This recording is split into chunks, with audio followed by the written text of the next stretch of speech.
suffocates, whisper in the hall, where justice wears a mask and truth begins to fall. Every thread they pull, every lie they weave, in the courtroom's dance, who's left to believe? Oh, the devil's in the details, hiding in plain sight, innocent until the gavel steals the light. True crime echoes through the hollow night, fighting injustice with no end. The devil's in the details, hiding in plain sight, innocent until the gavel steals the light. True crime echoes through the hollow night, fighting injustice with no end in sight.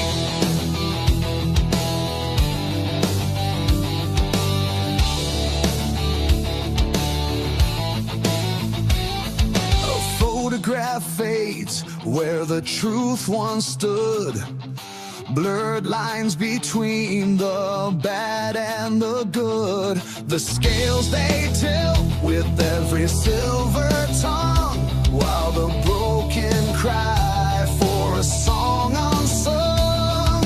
Black robes sway like shadows on the wall, one wrong word and the mighty fall.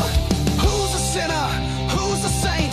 The jury's out, but the verdict's faint. Oh, the devil's in the details, hiding in plain sight, innocent until the gavel steals the light.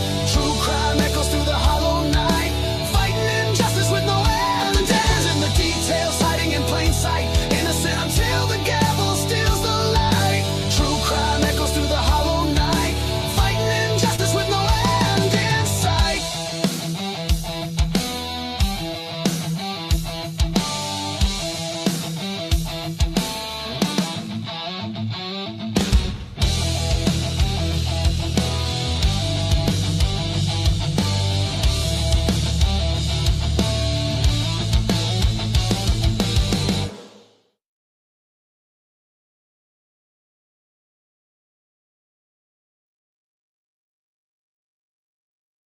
All right. Hello, everyone. I hope you're all doing well. Please throw a one in the chat. Can you guys backstage see me and hear me? I look up. Okay. Okay. Good. We are cooking with gas tonight, folks. Welcome in. Welcome in. We have an exciting show planned for you this evening. For those who may not know, on Sunday nights, Lee usually takes the night off. And so when the boss is away, the mice will play. And so, so that's what we're doing tonight. He needs to rest and recharge a little and all that good stuff. So, but we have an exciting show planned for you tonight. We're going to be studying the Kurt Cobain case. And that is quite the juicy one. And we have almost a full panel outside of Lee. We got 1-1 backstage. We got Dago and we have Joe. So it's almost all of us here this evening. So I'm just going to say howdy to some people here. Looks like we have, of course, our amazing mods. We have Amanda B in the house. We have Essie May in the house. Looks like, not sure. Let's see. We have Denarius in the house. Good to see you as always, my dear. We have Christine Hurd in the house. We have Teresa 8793 in the house. Good to see you. We have Hangman's Joke.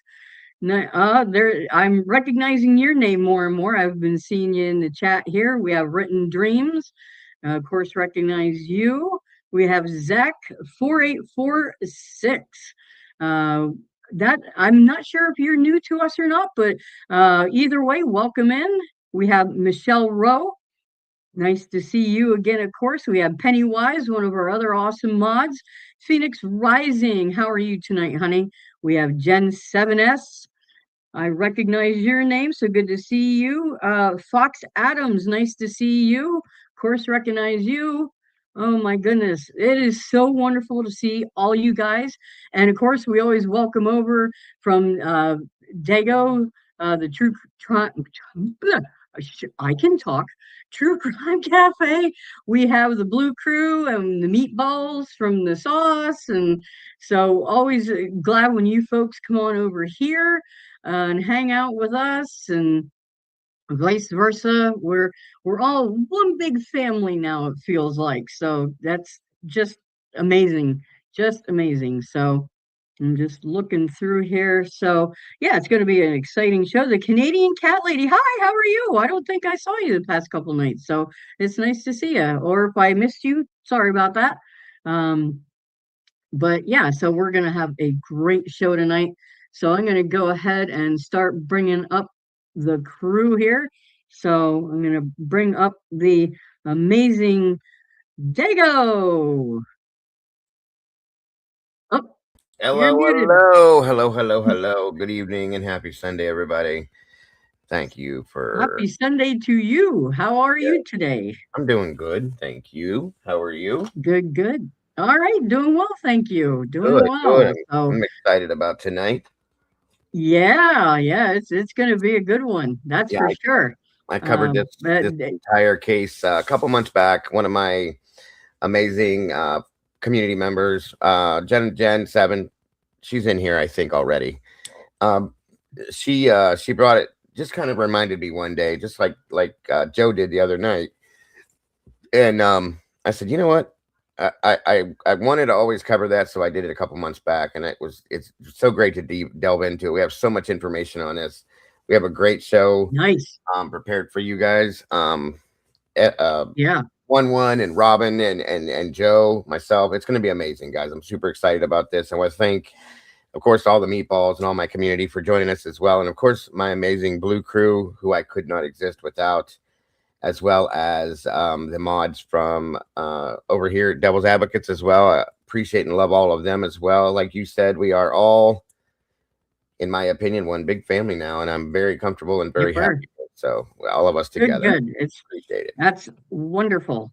All right. Yes. That is wonderful. I'm going to bring up Mr. JJ, State of the Deep. How are you, sir? There he is. I'm good. What's up, Robin? What's up, Dago? What's up, brother? What's up, Den? What's up, meatballs? Hope everybody's doing well. I'm interesting. Well, I was gonna say I'm interested to get filled in on a lot of things that I been out of touch with in this case, and I've done some catch up, but I'm not going to be as caught up as these guys are. So I'm looking forward to getting filled in on stuff. Oh, there's some stuff that's okay. That because there's a lot that I'm sure we can all learn from each other, and that's what's exciting about doing a case like this, because learning about these cases from one another is a lot of fun because and just discovering, new things about the case, maybe updates about cases and so forth, as we all know. So, Troubled Ocean says, we fucking love you, Dago. Yes, we do. And there's some stuff that's come out. There's actually, yeah, Dago's the man. There's some stuff that's come out in the last, literally several months that, that's, well, it probably has been bouncing around for a while, but somebody wrote a book. Well, and it's, all right, we'll have pretty to check controversial. That out, maybe. Okay. Yeah, right. Tom. I'm glad you. So go ahead. Let me bring up 1-1. Get him on stage with us here a moment. Yes. 1-1. How are you? Hey, what are you wearing? Dago. What's up with the glasses in the hoodie, bud? I don't know where anybody get that idea from. That's how I sleep. I got you. Yeah, we had a great time last night with our little trip last night. So and the chat, you guys out there, the Den and the over in the meatballs, you were all fantastic with it, and your comments just made. I had such a hard time keeping a straight face when Lee was talking. It was very hard. Yes, your comments were absolutely phenomenal. So thank you guys for playing along and enjoying that. So I don't whose idea was that even? Well, I showed up as a joke, and then it was I Lee's know. idea, I think. Yeah, it was. It was. Okay. I made a Okay. I made a joke about that. Dago looked like Obi-Wan a bit, and then Lee, he's like, "We're all gonna do this." Yeah, I even put my tagline in It's after great. that underneath my name as Dago One Cannoli. That's funny. Oh my gosh. Well, that was a lot of fun. That was a lot of Look at hold on, fun. Robin. So, See, I don't like that. Look, the one we're getting blamed for pranks already. You see that? Yeah. Mikey said cough cough. Probably Dago and Dago one. and Troublemaker. Come on now, Mikey. well, Yeah. it was because I didn't even know. I came on camera and they're all like, "Didn't you get the memo? Where's your costume?" I'm like, "Costume? The freaking costume!" So, Yes. oh my All gosh, right, that was so much fun. Let me get us. Go ahead there. Let me get us Take it away, started one here. one. All right. Yeah. So, good night, Jackson, Juliana. Love you guys. Is it good to be alive in the den on a Sunday night? Always. Here we go. Yep. Hope you guys are ready. There's a difference between a story that ends and a story that is ended. Tonight's story belongs to the second kind. No celebration, no nostalgia, no comfort in familiar answers. Just a name the world thinks it knows, and a silence that never quite made sense. Kurt Cobain was more than a musician. He was a mirror, and when that mirror shattered, the world rushed to sweep up the pieces. An explanation arrived quickly, efficiently, with enough certainty to quiet the questions. And for many, that was enough. But time has a way of revealing what certainty tries to hide. Details that don't fade, timelines that refuse to line up, loose ends that were never tied, only ignored. Tonight is not about rewriting history. It's about reopening the space history left unfinished. Because when a story is truly resolved, it doesn't require silence to survive. And when a conclusion is strong, it doesn't weaken under examination. We're not here to provoke grief. We're not here to exploit tragedy. And we are not here to promise answers. We are here to do something far less comfortable, to pause, to listen, and to ask whether the quiet was earned or enforced. This is Devil's Advocates, a place where doubt isn't disrespect, where skepticism isn't cruelty, where asking questions is not an attack, but an obligation. Tonight we examine the mysterious death of Kurt Cobain without shouting, without spectacle, and without allegiance to any single narrative. Only the facts, the gaps, and the questions that never stopped existing. And even when people stopped asking them, because sometimes the truth doesn't announce itself. Sometimes it just waits patiently for someone willing to sit in the dark long enough to notice it's still there. This is Devil's Advocates. Let's begin. And with that, live from New York, it's Sunday night. Right. All right. Yes, it is. So, okay. Just real quick, please, folks, make sure you like the video. Give it a big thumbs up here. It helps us go out into the interwebs and all that good, wonderful stuff. Please make sure that you're subscribed to both Dago's channel and ours, because we both channels have phenomenal content.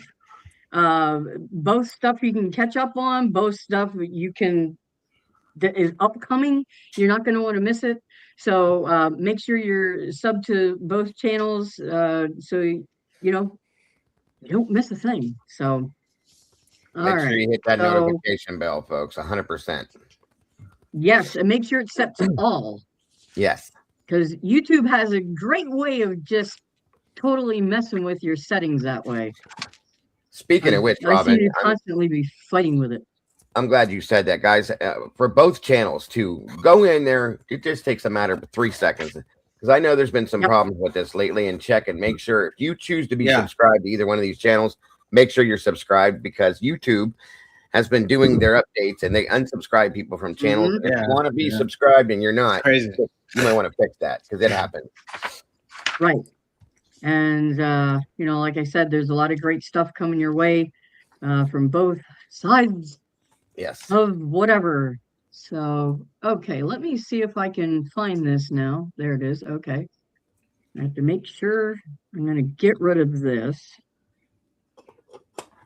So, tonight's story is soaked in lies. Yeah. So we're gonna get into a bunch of stuff as just a little foreshadow for the chat. So I know people are still coming in. What we plan to do, there is a plethora of content and threads and angles we can go down. So we don't have to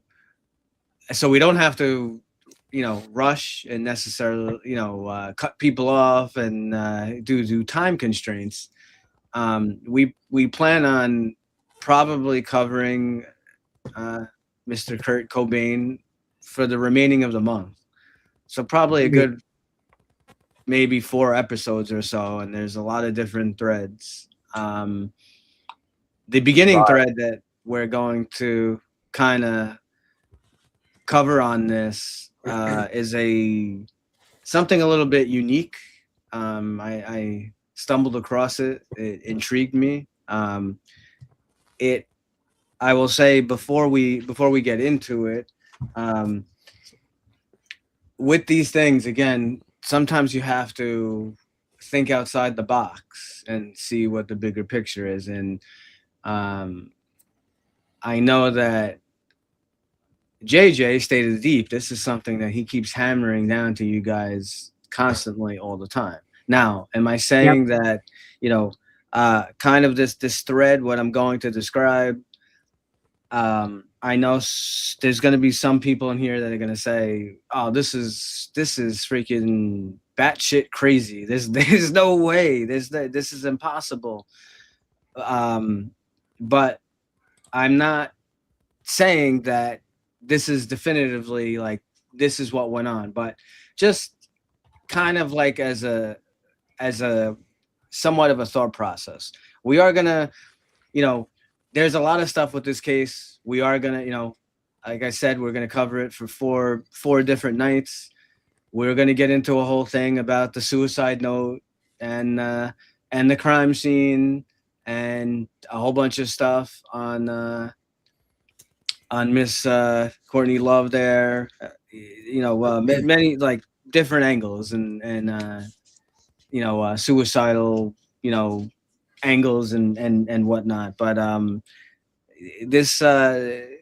these beginning segments, it's like I said, it's more so of kind of a thought-provoking exercise to open it up and just try to keep an open mind, and you'll see when we start.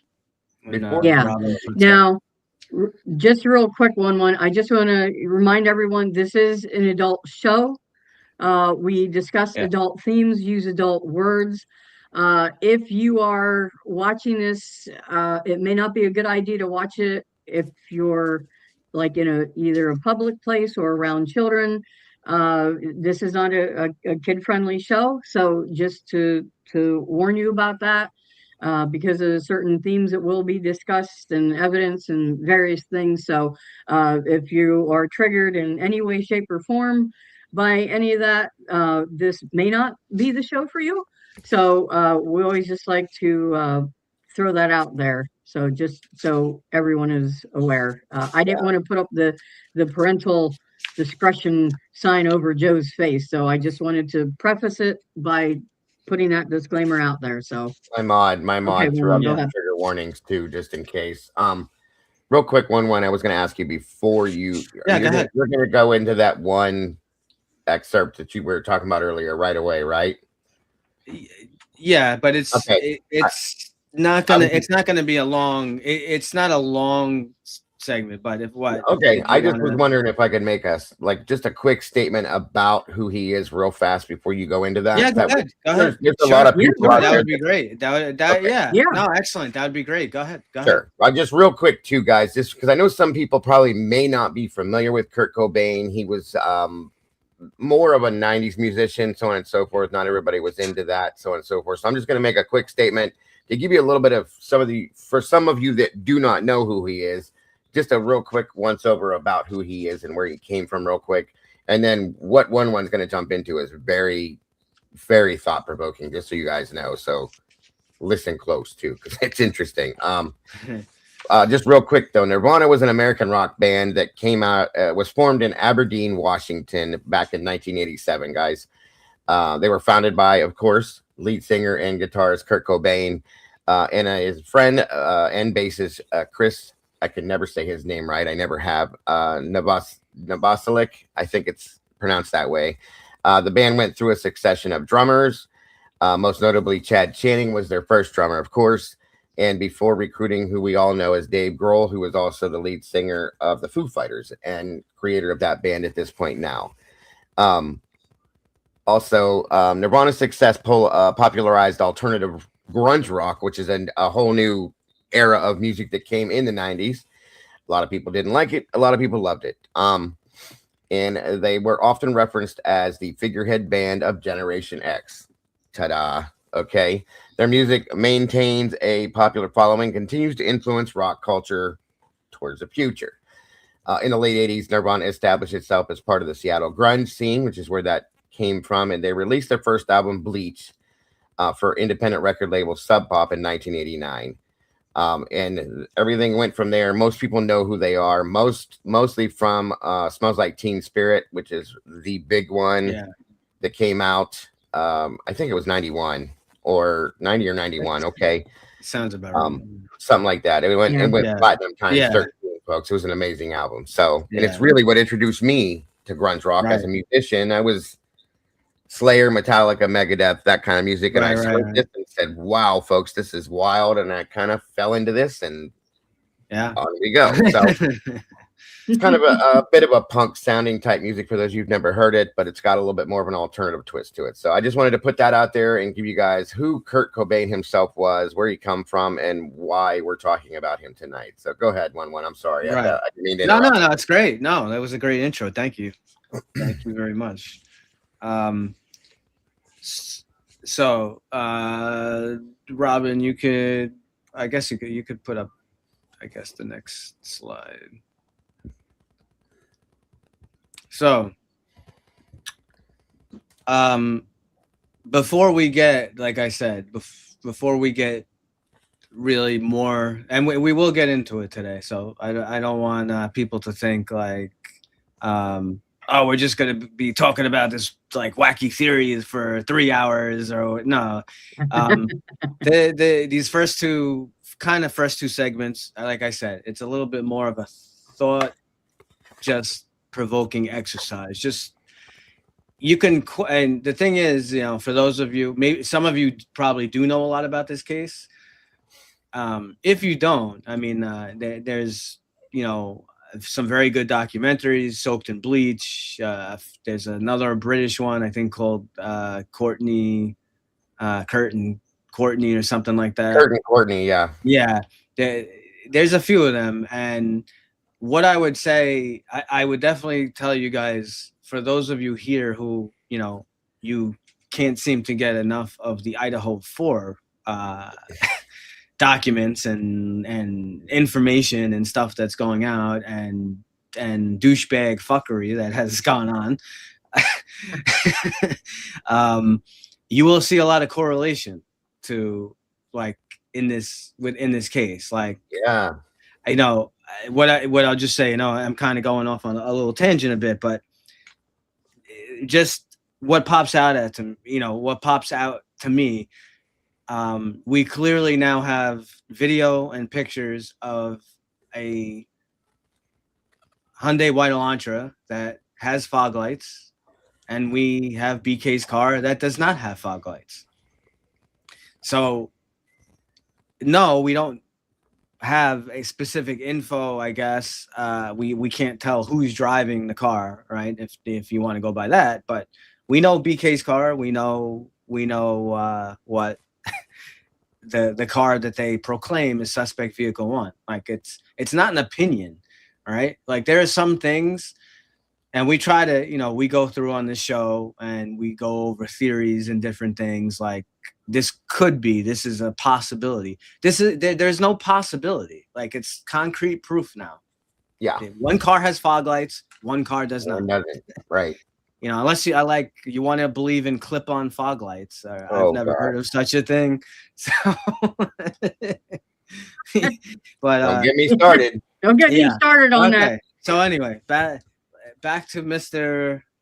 Kurt Cobain here. Okay. By the way, just so you guys know, I just saw a clip yesterday morning that from my understanding, is supposedly, quote unquote, allegedly, a movie coming at the end of 26 or 27 of him. Charlie Hunnam is going to be playing him, which I think is kind of perfect.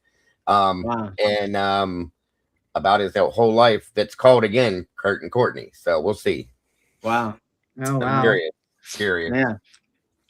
So here we go with our first topic involved with this is setting the frame, and why does this death still matter? What is so special about this? So yeah, he was a very popular artist, and all the, like I said, the fuckery involved with the suicide and whatnot. But why is something so much, why now, this happened in 1994, right? So we're now, 30 years have gone by. Don't remind me. Why is this still such a fascinating case? What is it about it? So again, this is for you guys, and just try to think, outside the box sometimes. And that's why I keep mentioning JJ State of Deep, because this falls right down his alley. Now, again, I'm not saying that this is definitively, this is what happened, but thought-provoking. Right, thought-provoking. So this isn't so much about conspiracy, it's about influence as power. There's a foundational claim that some musicians aren't just celebrities, right? They become cultural leaders. They speak to people in an emotional language politics can't match. In the transcript, Cobain and Tupac are described as arguably the most popular musicians at their deaths, with Cobain repeatedly compared to John Lennon. So you'll hear this over and over.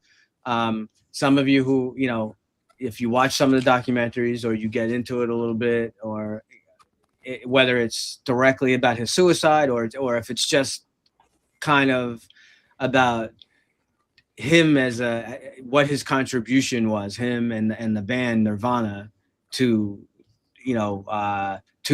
culture, to society. So he's commonly that's a common thing that he's compared to. He's basically called like the John Lennon of the 1990s. I'm sure everyone knows who John Lennon is. If not, all you need is love. Yeah, yes, all you need is love. Right. So,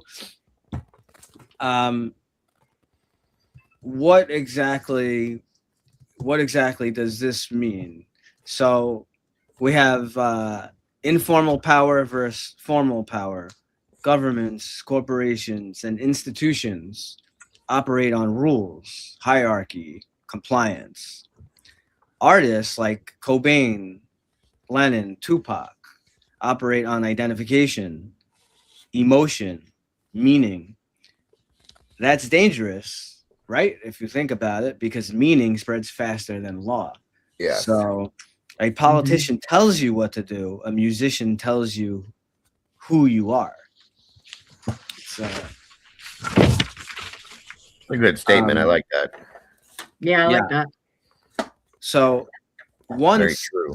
once someone becomes an identity shaping figure, they can delegitimize authority without policy, right? So you're going to get, all the time people and, oh, we got to change this laws. We got to change gun laws. We got to change this. We got to change that.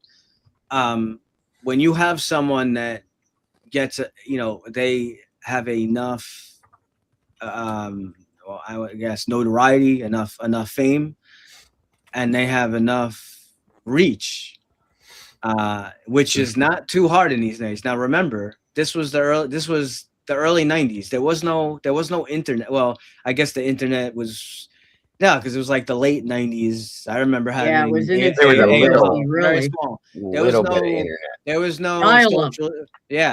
Dial-up, exactly. There was no social media.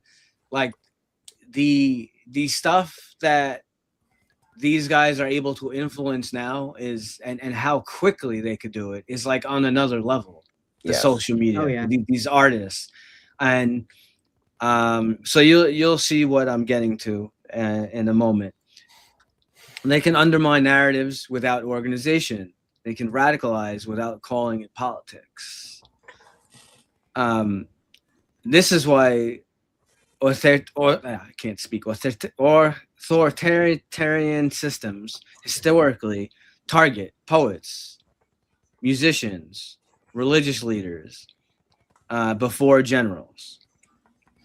So the argument that this is basically saying, the argument isn't that Cobain was planning a revolution. I'm not saying that at all, but it's that he didn't need to. So I don't know if you guys necessarily understand that. I get it. Yeah. So if a government or power network worries about instability, influence is the real currency, right? Like you have, obviously money is a big deal, but influence, you can't really put influence in a box. If you have the power, if you're a voice, I mean, if you want to think today, I mean, it's kind of like a hybrid, because yes, he does have a lot of money, but look what happens when Elon Musk wants to, he goes in public and does an interview and he says something about whatever, Tesla, or he says something about some financial thing. You think it's on accident that he's doing that? It's all, yes, he's kind of a hybrid, because he's also about money. He's one of the wealthiest people, but the influence, forgetting about the money for a second, just the power of what his voice, what he's able to do. Like he can make a 1 or 2 sentence statement and it can affect the whole stock market like the next day. When he smoked weed on Rogan, the Tesla stock dropped. Yes. Yeah. I mean, you got to think about who he is and what uses the government could have for somebody like him is in essence, I think, what one's saying, guys. Exactly. Yeah. So if a government or power network worries about instability, influence isn't the real currency. Musicians, especially ones framed as poetic or morally credible, can, again, shape identity. This is what it means to be authentic. Shape values. Corporate media still sucks. Anti-establishment posture. Shape behavior, attitudes towards drugs, authority, war, society. This sets up the idea that threat doesn't mean criminal. It means uncontrolled reach. That's why these artists can be seen as valuable targets for manipulation. That's what this is all about. This is what I'm pulling on. And there's and now, if I can add to something that you're saying, if you guys follow anything, obviously you do on YouTube because we're all here. If you look into many, 1 minute, everybody, I'm so sorry. I'll let you go back to a second. I just wanted to say real quick, it's like musicians and singers, anything musical pulls on emotion. So of course a musician in the music industry is going to be, you know, huge tools. Yes. For, you know, so. And you're absolutely right on point. Like hit the nail on the head, Robin. We've all seen what Diddy did to the society over the past 2 years. Okay. Yeah. And we've seen many, if you watch over it, many other musicians, even actors have come out. Cat Williams, Ice Cube, Snoop Dogg. There's been a few others I can't think of that I've watched, and they're talking about exactly what one's discussing right now, what he's bringing us to the table right now, in about the fact that it happens. People are like, no, that doesn't happen. That's just bullshit. It's internet bullshit. But folks, think about what Robin just said. Think about what Robin just said. These people are loved by the world. Okay, just John Lennon, for instance. He said John Lennon's name. Okay, John Lennon is, and these people are so influential. Okay, you know, like for instance, Joe and I are both musicians. Both of us, I don't know who Joe's are, but I can promise you he has them. Have influences that wanted us to become musicians. That gave us the want to become musicians. And get into what we got into. Okay, there's different people that influenced us to do that. Well, it's not just, they don't just do that, they influence people to want to love them. Okay, so that power alone is incredible. So going to what one's talking about, guys, you can feel it almost. If you have that passion in your soul to want to be that person or to be in that grouping that person is involved in, there's that power.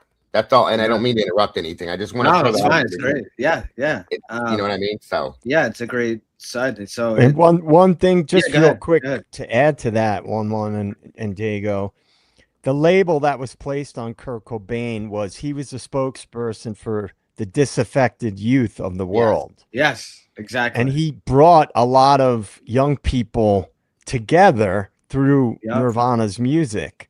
True. Which what. I'm not going to steal one's thunder, but I know exactly what he's getting at. Yes. Because this is exactly how I think. And he said the word threat. You know, when you have somebody that's a cultural icon that brings people together, that in and of itself is a threat to certain entities. Just like John Lennon was. Yeah, perfect analogy. One already brought it up, and he was compared. Kurt Cobain was compared to John Lennon many times. Many. So we got what's persuasive versus what needs caution. Persuasive, it's true in general that cultural figures can move public sentiment fast. And caution, being influential doesn't automatically mean anyone targeted them. So the central thesis here is that certain musicians are they're not just entertainers, but cultural influencers capable of shifting political consciousness, making them targets of surveillance, manipulation, or neutralization. Figures like Kurt Cobain, John Lennon, Tupac, Jimi Hendrix represent a unique threat because, as what JJ just alluded to, they commanded youth allegiance. They blended art with political dissent. They had global reach without institutional control. So these celebrity deaths are not necessarily isolated tragedies, but as nodes in a pattern. So that's what I want you guys to think of. The 27 Club. Did that You know, is that what happened here? Possibly. It just, again, this is a thought-provoking exercise. Just think outside the box for a minute, and just, you know, again, like what JJ alludes to all the time. Some of these, you know, some of these things that seem to happen in our history are reoccurring themes that have, you know, they keep reoccurring. We might have new technology and stuff as to that, but there seem to be themes that keep happening over and over. So if you guys think that, you know, that's why I mentioned before, if anything, I would think today, like today, right now, you know, or tonight, tomorrow, it is so, if you say, again, look at the technology that we have, it is so easy for, if the government, with whatever means they're able to get some kind of control on some artist, or, you know, whatever, rock star, someone who seems, you know, you see on YouTube all the time, or someone that's always out there, they're able to reach so many people so easily now with the social media, with what we have. Yeah. And this happened, you know, many times, like in our history, with John Lennon, like I said, John Lennon, Tupac, Kurt Cobain, and this was way before we had any of this technology now. And so, you know, and how quickly information gets passed and changed. So so the argument hinges on influence, not fame. These musicians reach demographics that governments historically struggle to control. Again, the young, disaffected, anti-establishment audiences. So the key idea is, when artists begin shaping values rather than selling entertainment, they become liabilities. So at what point, what I posed a question for everyone to think about, at what point does fame become a threat?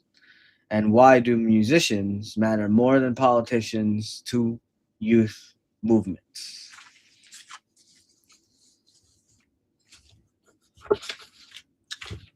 So you can go go to the next. I think that we should be next up to, it should be up to the poll, I think.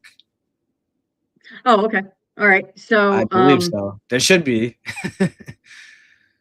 All right. Let me just get to where I need to get to. We're gonna throw a poll in the chat here. I just have to find.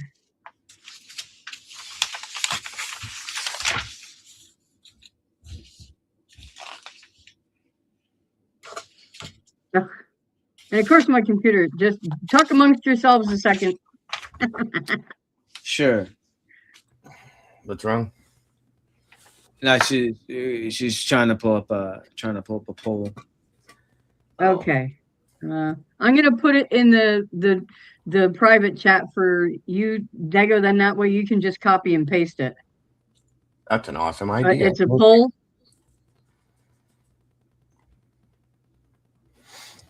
Instead of you having to type it all out.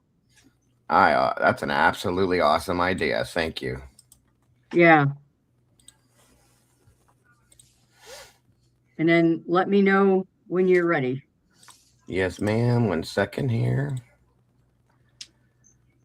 Do you believe there is it just a simple yes, no answers? Yep. Okay. Yeah. So, I'm ready. I'm ready whenever you are, dear. All righty. So the question is, that's going to appear in the chat. Do you believe certain musicians can be more politically influential than elected officials? So, all right, 1, 2, 3, go. There we go. Hit it up, folks. Great question. While that's rolling, if it's okay, I'd like to throw another quick piece of info out there. Go ahead. Kurt Cobain was never just so everybody understands too, and this is kind of problematic with what one's talking about in some senses too. He didn't want to be famous, folks. He didn't want to be who he became, at all. That wasn't his thing at all. He didn't like the fame, the lights, the oh my God, it's Kurt, everybody falling all over him. He did not like that. He didn't want it. And at some point had even come to a conclusion or a decision. I don't know if this is anything. I don't want to step ahead of anything about decisions he was recently making before he passed on. Was that anything I'm gonna by stating? The first segment was like an overall kind of just a thought-provoking thing, and the second segment is going to be the thing that I messaged you on. Like okay, then yeah, the real throw out there that yeah, Kurt was gonna be. He had become, as everybody knows, like one was saying that it's alleged that Kurt took his own life in 1994. Okay, that's how they ended it with it. Okay, that's what it was. But at some point before this happened, Kurt was almost, if I can remember correctly, was about to leave Nirvana and go out on his own. He was trying to leave his wife at the same time too. So there's that there. So he was going to make some changes in his life. Yeah. Big decisions in his life. So I just want to throw that out there for you guys as well to kind of think on as you're thinking about all this stuff. Yep. Okay, let's see here. I have over here, we have like 38 votes. It seems like it's slowing down. I don't know how many you have. If you want, we can end this particular poll. Mine hit 100%. Everybody answered on this one. Excellent. So, yep, 97% say yes to that question. So nice. it you know, I love how it puts the results in the chat now. I love that. That's awesome. Yeah. Yep. So, and to the point of this question, I mean, everybody look at, okay, Elvis. If we want to even go back further, Elvis was very influential on young people. I mean, I remember when he died, my mother cried. Like when she read that he had died. I mean, she was just absolutely devastated. A lot of people did, yeah. I mean, yeah. So I really do believe that artists, entertainers, singers, can hold so much sway. So. Agreed. And real quick, my poll results are, again, do you believe that certain musicians can be more politically influential than elected officials? And 100% said yes, and 0% said no. Yep. All right. There it is. Yep. We've got a bunch of smart people. That's for sure. Right now. 100%. Okay. So we can go to the next, and this is going to be what leads from the last thread to this thread. So again, keep an open mind, and I will do some explanation on this. What you're gonna need basically what basically this means, where it comes from. So I'll give a little background. We're gonna pivot a little bit here to the MK Ultra framework, drugs as social control. So Project MK Ultra, officially framed as a Cold War mind control program, but described here as unconventional warfare using drugs, not against foreign enemies, but against dissenters. So MK Ultra's origins are in the 1950s. It was they used LSD, BZ, heroin, cocaine, experimental compounds. And this is basically looking at the targeting of activists, musicians, and civil rights leaders. The most important thing here is the intent. Drugs aren't portrayed as recreational accidents, but sorry about that.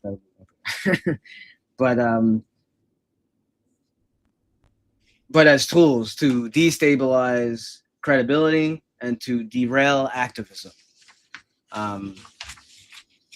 That is a key component to shift public focus from protest to self-destruction. The claim is not that drugs create rebellion, but they are used to redirect it inward. So if you wanted to neutralize a movement, would you arrest its leaders or addict them? And what's more effective, censorship or self-destruction? Some good questions to to think about. And just for clarification, that was a CIA program, the Right. MK Ultra program. Right. It's really one of the most controversial CIA things in history. Yep. So MK Ultra is it's real broad. It's tied to unconventional warfare, as I said, and again, it's aimed at dissent and social control. Not just, so a lot of people, you think of MK Ultra with that kind of stuff. Everyone always thinks it's about foreign, it's foreign enemies. The stuff could be used right here in the United States, right here. It's used against, for control and power.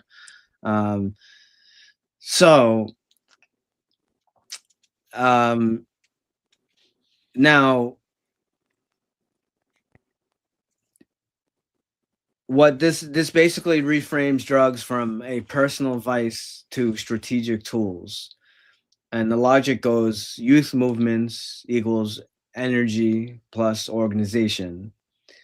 Drug waves equal energy redirected into survival, escape. A population focused on addiction or intoxication is less able to mobilize. So MK Ultra has used many substances, LSD, BZ, etc., and these tools have been used against dissidents. So we're not just telling a story about artists, we're telling a story about behavioral engineering. That is the key. That's the key component here, is behavioral engineering. Right. Again, persuasive versus caution, which I mentioned in the last segment. Persuasive MK Ultra existed and involved drugs.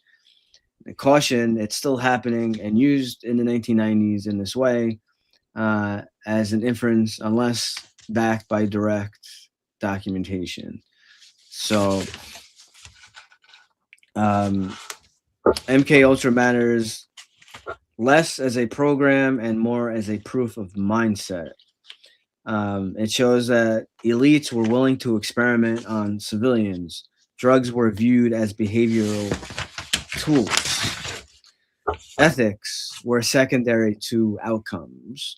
Once a system proves it can do something, the real question is, why would it ever unlearn that lesson?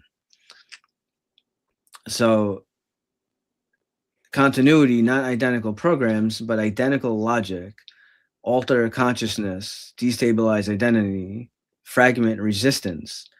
Drugs don't have to be administered covertly if culture does it voluntarily.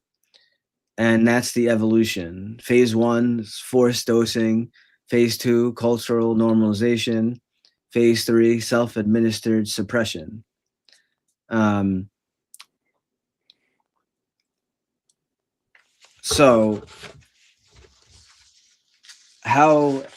then the question becomes like, how does this relate to Kurt? This is all great info, MK Ultra. How does that necessarily relate to Courtney Love? Well, if you want to, if you do a deep dive and you look at Courtney Love, she appears, she's at, every time there's like some kind of big scene going on, like she's in Seattle, in LA, and here she's like always all over the place.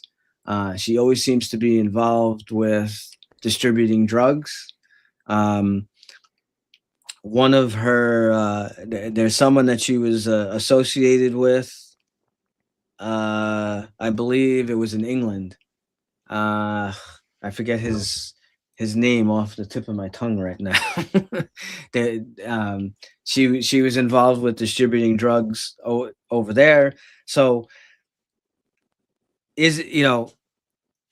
just because she's giving out drugs and whatnot, does that mean, what does that have to do with, MK Ultra? What I'm trying to get you to see is that you have to realize that Kurt Cobain, again, like John Lennon, these guys are super influential.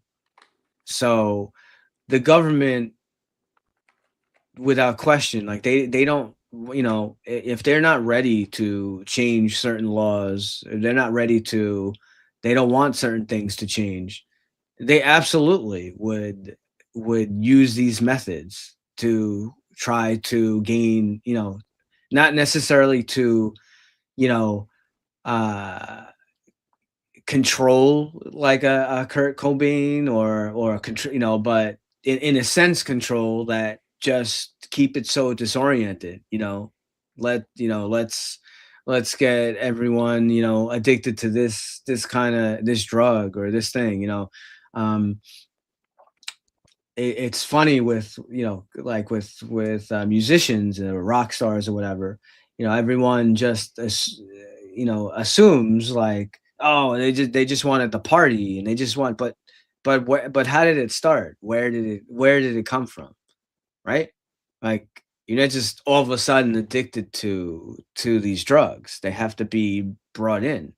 And when you have someone, and if you look at what Dago said, what he had said, that Kurt really, he didn't care really about being famous, but if you hear anything, or you hear some of the interviews and stuff that he gave, he really was like anti-establishment to the core. He was, and right, and they couldn't have that. And there's even an interview with him. He did not trust the media at all. I mean, there's an interview you can find with. I listened to it the other day. He would only believe something if he heard it from the source himself. He said that that was sounds familiar.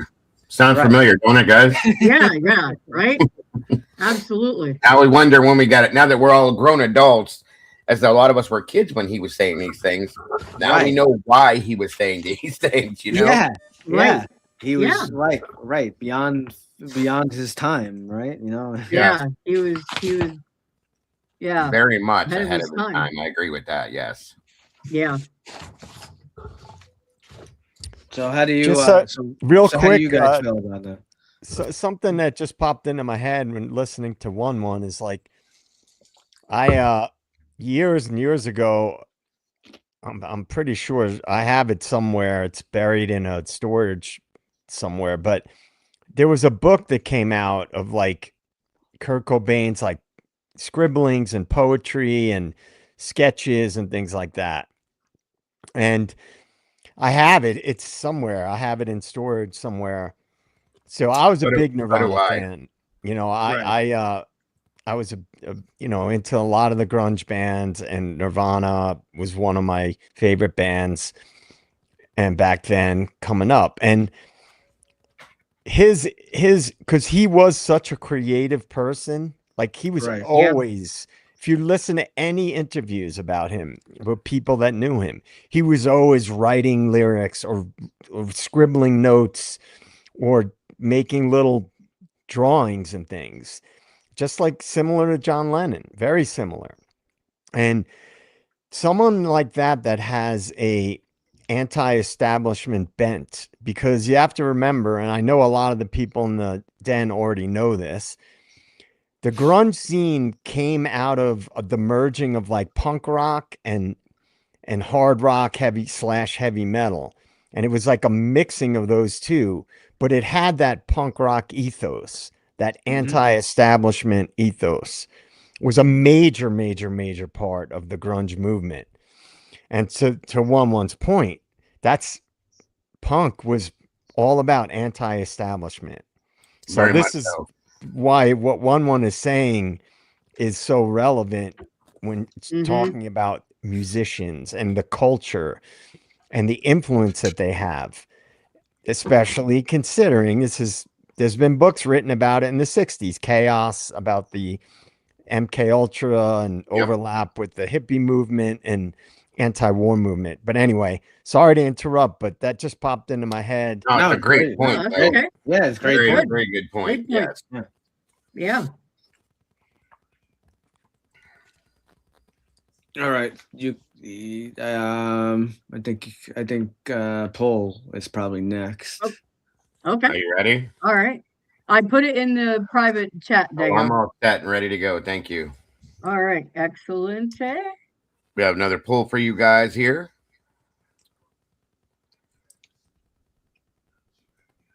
Let me know when you're ready, dear. Yep. Oh, don't start buffering. Don't do that.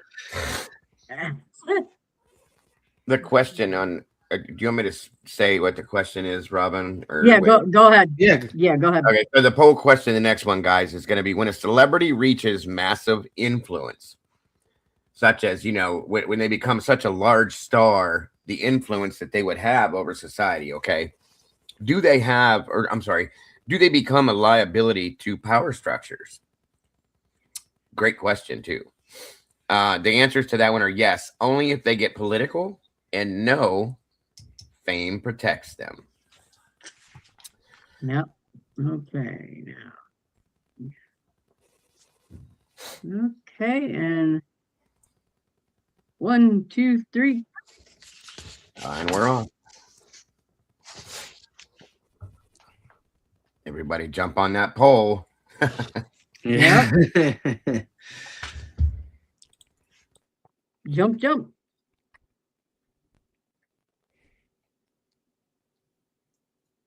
Oh, we're going back and forth between all three, but. And one thing to add, just looking at the poll as it's coming up and everything, Kurt was never overtly political, but No, you got to remember, when people are young, they're not always political. They could become political as they get older. Right. And that's the Which you danger. see that Right. happen with many, many, many musicians when they get older. So while he may not have been at that point, his reach and influence and anti-establishment bent would still be a threat. right. Absolutely. I myself am an example of that. I didn't really get into politics until I was older, and several years ago, I started being less political again. So there are ebbs and flows for everyone regarding, and of course musicians and actors and everybody. They're the same. They're human too. So. Yeah, it definitely comes with age and experience, within society, as you experience what society, especially somebody of an influential status, as you experience what society, expects from you and what you deal with within society, you have a tendency to fall into political situations, much more than as if, when Joe and I were young, party and musicians, we didn't give two shits about politics. It's like I didn't either. I still don't. Right. But many years. Right. Back then, we cared about playing and partying. Period. That's it. That's what probably mostly what he cared about too. But when he became more influential, things started to affect him. I believe that he could see from the outside that he didn't see before. Yeah. Okay. Let's go ahead. We'll end this. Looks like when a celebrity reaches massive influence, do they become a liability to power structures? First one was yes, only if they get political, and that's 69% over here. And no same here. Yep, no fame protects them is 31%. So, And mine is 69% said yes, 28% said only if they get political, and 3% said no. Oh, I read that wrong then, Robin. I'm sorry. That's okay. My answers. Well, What either was way, yours? mine was just two answers. I only saw the two. I didn't see that they ran together. My apologies. Oh, that's okay, no problem. But again, either way, good answers. You know, they're still kind of like running side by side here on both sides of the community. So, yeah, which is not surprising in a way. No, not at all. And another really important thing is that you have to remember that when you are that popular, you're a commodity. You become a commodity. Yes, very much so. And you're no longer just an artist who is writing songs and playing shows. You become a commodity to a lot of powerful and wealthy people. Right. Yep. Which is why a lot of artists now are starting to develop their own record labels. Oh, 100%. They want to be in charge of their, Too many people have been robbed, basically, and taken advantage of and have nothing. And that's one thing that, like I said earlier, Kurt didn't want all that. He wanted to play his music and live his life, period, you know? Yep. So. All right. I can't remember. I think at one point in time, there was an interview as you're loading that up where I saw him say he didn't want all this stupid, loud, the big lights and the loud guitars, this and that. At some point in time, he had hoped that he would just be able to sit down somewhere with his acoustic guitar and play his songs and become a writer and just put his music out. And obviously we saw what happened. So yeah, it's wild that he said that, right? Isn't that crazy, Dago? He literally said he just wanted to be a guy with an acoustic guitar who wrote songs. That's it. That's all he wanted out of life. Right. Yeah. And sadly, his counterpart, his wife, she wanted all of the things he didn't: the lights, the fame, the money, the attention, all of that. And we saw we see who she is. So we're gonna talk about Paul Robeson, whatever, however you say his name. You guys know, are aware of him? Oh yeah, Paul Robeson. Yes. Because I know JJ's big music guy. So those of you, he was born April 9th, 1898. He lived till January 23rd, 1976. He's an American bass baritone concert artist, actor, professional football player, and activist who became famous both for his cultural accomplishments and for his political stances. I'm not gonna, he's got all kinds. He went to Rutgers. He was a valedictorian. He earned his LLB from Columbia Law School while playing in the National Football League. He became a figure in the Harlem Renaissance, and he was involved in all sorts of different things in England, and certain movies, and his political activities began with his involvement with unemployed workers and anti-imperialist students in Britain, and it continued with his support for the Republican cause during the Spanish Civil War, the Soviet Union, and Joseph Stalin, and his involvement in the Council on African Affairs. So he has all kinds of stuff. He became very political. But just, those of you who don't know him, between 1925 and 1961, he released recordings of some 276 songs. The first of these was A Spiritual Steal Away, backed with Were You There in 1925.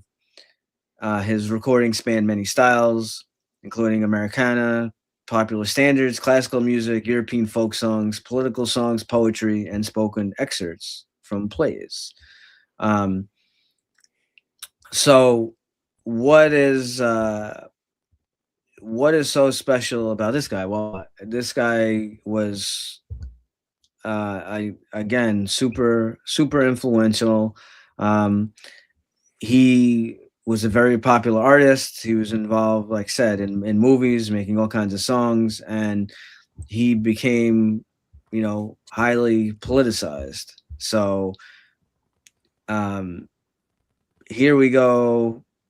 I just wanted to get to the main thing here that he was trying to. Okay, so 1961 to 1963.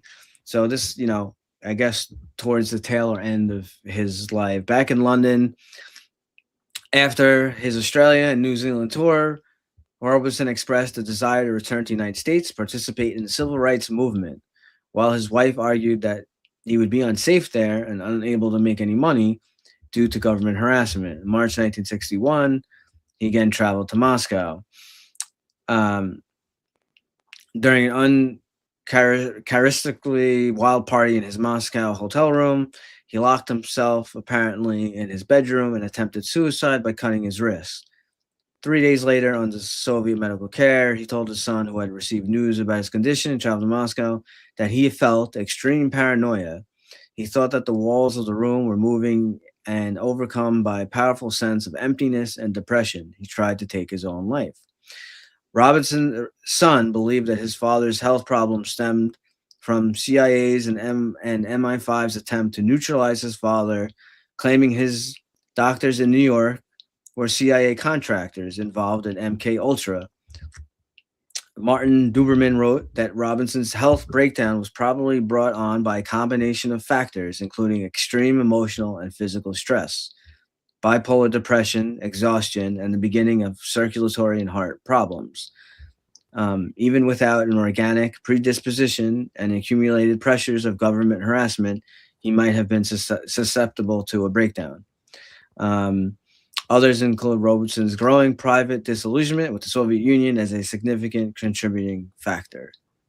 So there were also rumors, 211, not to interrupt, but to throw out there, that Paul Robeson was being secretly, I guess, for lack of better terms, drugged in some aspect. Yeah, I was just gonna. Yeah, I was just getting. I was just getting to it. So gotcha. 3 Sorry days. about that. Yeah, it's okay. No, 3 days after arriving back, he became suicidal and suffered a panic attack while passing the Soviet embassy.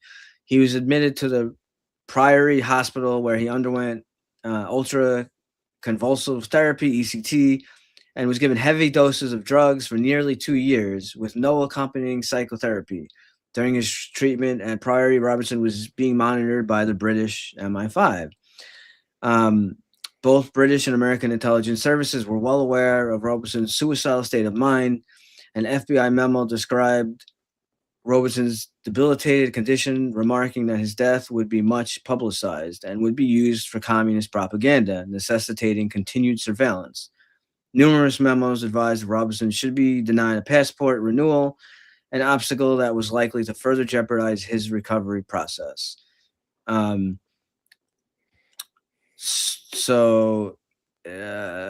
see what else we got here. His physicians found him still completely without initiative. They expressed doubt and anger about the high level of barbiturates and ECT that had been administered in London. He rapidly improved, though his doctor stressed that what little is left of Paul's health must be quietly conserved. 1963, he returned to the United States for the remainder of his life, mainly in seclusion. He briefly assumed a role in the civil rights movement, making few major public appearances before falling seriously ill during a tour, and in 1965 hospitalized with double pneumonia and a kidney blockage, which nearly killed him. In essence, it's kind of like what happened. For those of you that follow it, again, we talked about Richard Allen in the Delphi case. It's kind of along the lines of what they did to Richard Allen, guys. Right. So exactly. invitation. So Robeson was contacted by Bayard Rustin and James Farmer, who asked him about the possibility of becoming involved in the mainstream of the civil rights movement. Because of Rustin's past anti-communist stances, Robeson declined to meet with him. Robeson eventually met with Farmer, but because he was asked to denounce communism and the Soviet Union in order to assume a place in the mainstream, Robeson adamantly declined.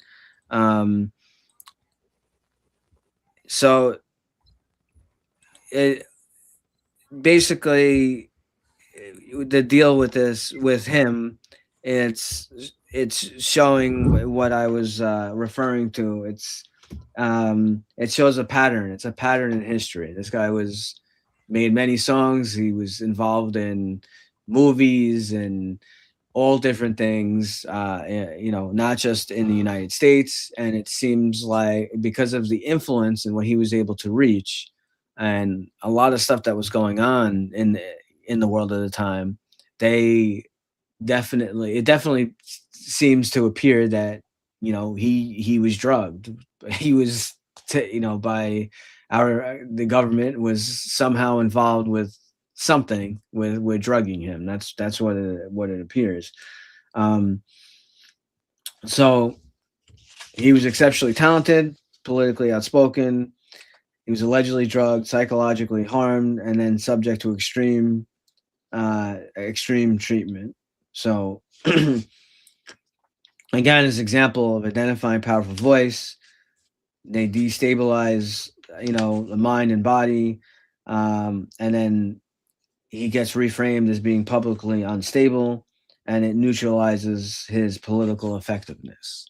So if you look at kind of like what he was involved in, that's kind of what happened here. So the significance is bigger than Robeson. If a system can discredit someone by making them appear mentally unwell, it gains a repeatable tactic that doesn't require open violence. Again, the persuasive versus caution. History shows intelligence programs have targeted dissidents. Again, the caution, the details, exact perpetrators need careful language when you present them, and allegedly as described here. So, what do you guys feel? He was kind of like the original, almost like a test case, is what it sounds like to me. Yes. And because it was so successful, the government just figured, well, this is working, so we're just going to be able to keep, like you were talking about earlier, woman, just keep repeating that process. Right. Once they discovered they were successful, why go back? Why not try it again and again and again? And you have to ask the question. I mean, look at every musical movement throughout history, and the four front runners and the forerunners in each movement. Look at the bebop movement. There was a lot of racial discrimination and segregation, and the bebop guys were the rock stars of the time in the 40s, going into the 40s and early 50s. Bebop guys were rock stars, and heroin decimated that community. Yep. And if you have something, and music is always a good example, because the hippie anti-war movement was blowing up right as MK Ultra was propagating and getting more widespread. And so each musical movement, as you go through the different eras in history, you had your people that were like the guiding lights of that movement. John Lennon, obviously, was probably the most notorious example of this.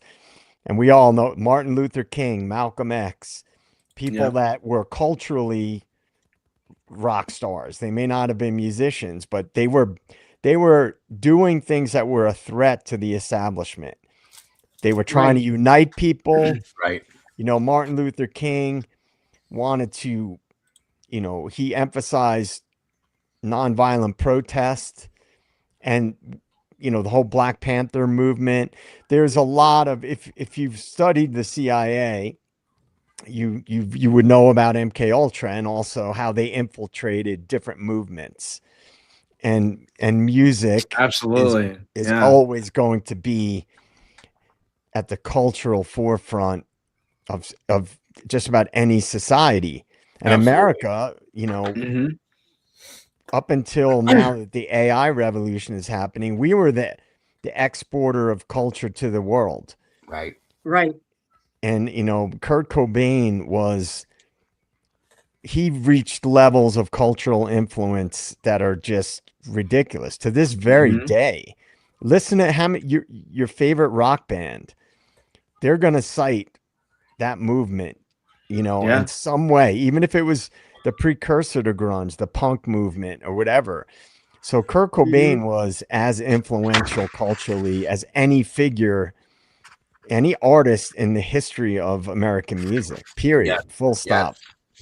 Yeah. And interestingly enough, guys, if you look at, I just saw it in the chat. I was actually going to bring this up. So whoever said Tiger Fight, get out of my head. If you look at what has happened to people like Britney Spears, Kanye West, we've seen them in the news many, many times for having outwardly strange behavior. Yeah. Okay. And it makes you go, well, they're just crazy. Well, are they? Are they truly? Exactly. Is this a reaction to something different, you guys? So, you know, it's something like it does definitely relate to almost, in a sense, what we saw happen with Paul Robeson. Okay. And many other people. Another story I covered, Brittany Murphy. She's not a musician, but she was an actress. Very popular actress. And she's gone. And when I covered her case, it's because there's odd things that have come from these people's lives that they were perfectly fine, and then they weren't. Right. And you got to ask why. It just doesn't happen like that. You know what I mean? So. Right. Yeah, absolutely. Whitney Houston, another one. Yes. Yes, Whitney Houston. We could go on and on, man, with all the people I know that went off the rails and when they were at their peak. Absolutely. And Kanye West is a recent one that comes to mind. Someone that was massively influential, and he spoke out about things that were very controversial. And if you follow Candace Owens and what she has said about Kanye, there was a very, very MK Ultra-esque narrative surrounding the people that were involved with Kanye's life, that were like managing him, what you would call a handler when referring to the CIA. Yep. And so the thread that 1-1 is pulling right now, I'm sure you guys in the den have listened to us enough to know that's what we say all the time. You see Dago go like this all the time. Yep, pull the thread. Pulling the threads. Pull the thread. Right. Because that's the thread that 1-1 is pulling right now. And we've been there on my channel too, guys. And you guys know it. And I just said this earlier to you guys. Ice Cube.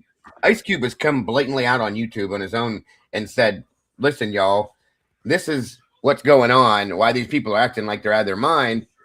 And you either allow them or you don't allow them. And when you don't allow them, you are no longer important. You get blacklisted. But when you allow them to do what they want to do, you become this very important person. And it's almost like selling your soul to the devil. Truly. Okay. Yeah. Robert Johnson, if you go back to way back when, Robert Johnson was an amazing blues guitar player and singer. Okay. They made a movie about him called Crossroads. Amazing. Ralph Macchio was in it, blah, blah, blah. And the basis of the movie is that he sold his soul to the devil to become the famous guitar player, singer that he was. Is that what it is? Or is it what 1-1 is talking about right now? Which makes more sense, obviously. But in a sense, the establishment kind of is the devil, folks. So think about it, you know? I mean, Ice Cube, to your point, Dago, Ice Cube literally straight up said that the CIA was involved in the gangsta rap movement. Sure did. Right. funding the gangster rap movement. Yes, And it now did. I know Right. a lot of there's people out there that don't know this information that think it's insane. But that's Well, just because they don't know, they don't do the research, or they don't know the info. There's a lot of people out there who think, I've seen the movie, I saw the documentary on P. Diddy and the stuff about Biggie and Tupac and that he ordered, P. Diddy ordered the hit, and I've seen all those stuff. But what a lot of people don't know, Tupac kind of like played the role of he wasn't really like a gangster. Actually, his parents were Black Panthers. Black Panthers, and he actually, if you know anything about Tupac actually, his main goal, his main, otherwise he's making music and being a huge influencer. He actually wanted to, his main thing was actually to unite the Bloods and the Crips. Yes. He wanted to unite them and push, like, make a bigger push for civil rights. That's what he was all about. But if you talk to just random Joe on the street, no pun intended. Nobody looked into that stuff, though. People just they think like, oh, that whole thing was just East Coast versus West Coast. That's Yep. I mean, that's the narrative that they want you to believe, and that's what they show. But it's a lot. Tupac was actually was like brilliant. Like, people, he actually published. He rewrote. He wrote like a Shakespeare play, and he was like really super intelligent. But a lot of people don't even know that. They just think he's a gangster. well, that whole gangster image is what sold records. Yep. Mm-hmm. And who was Very good. buying most of the gangster rap?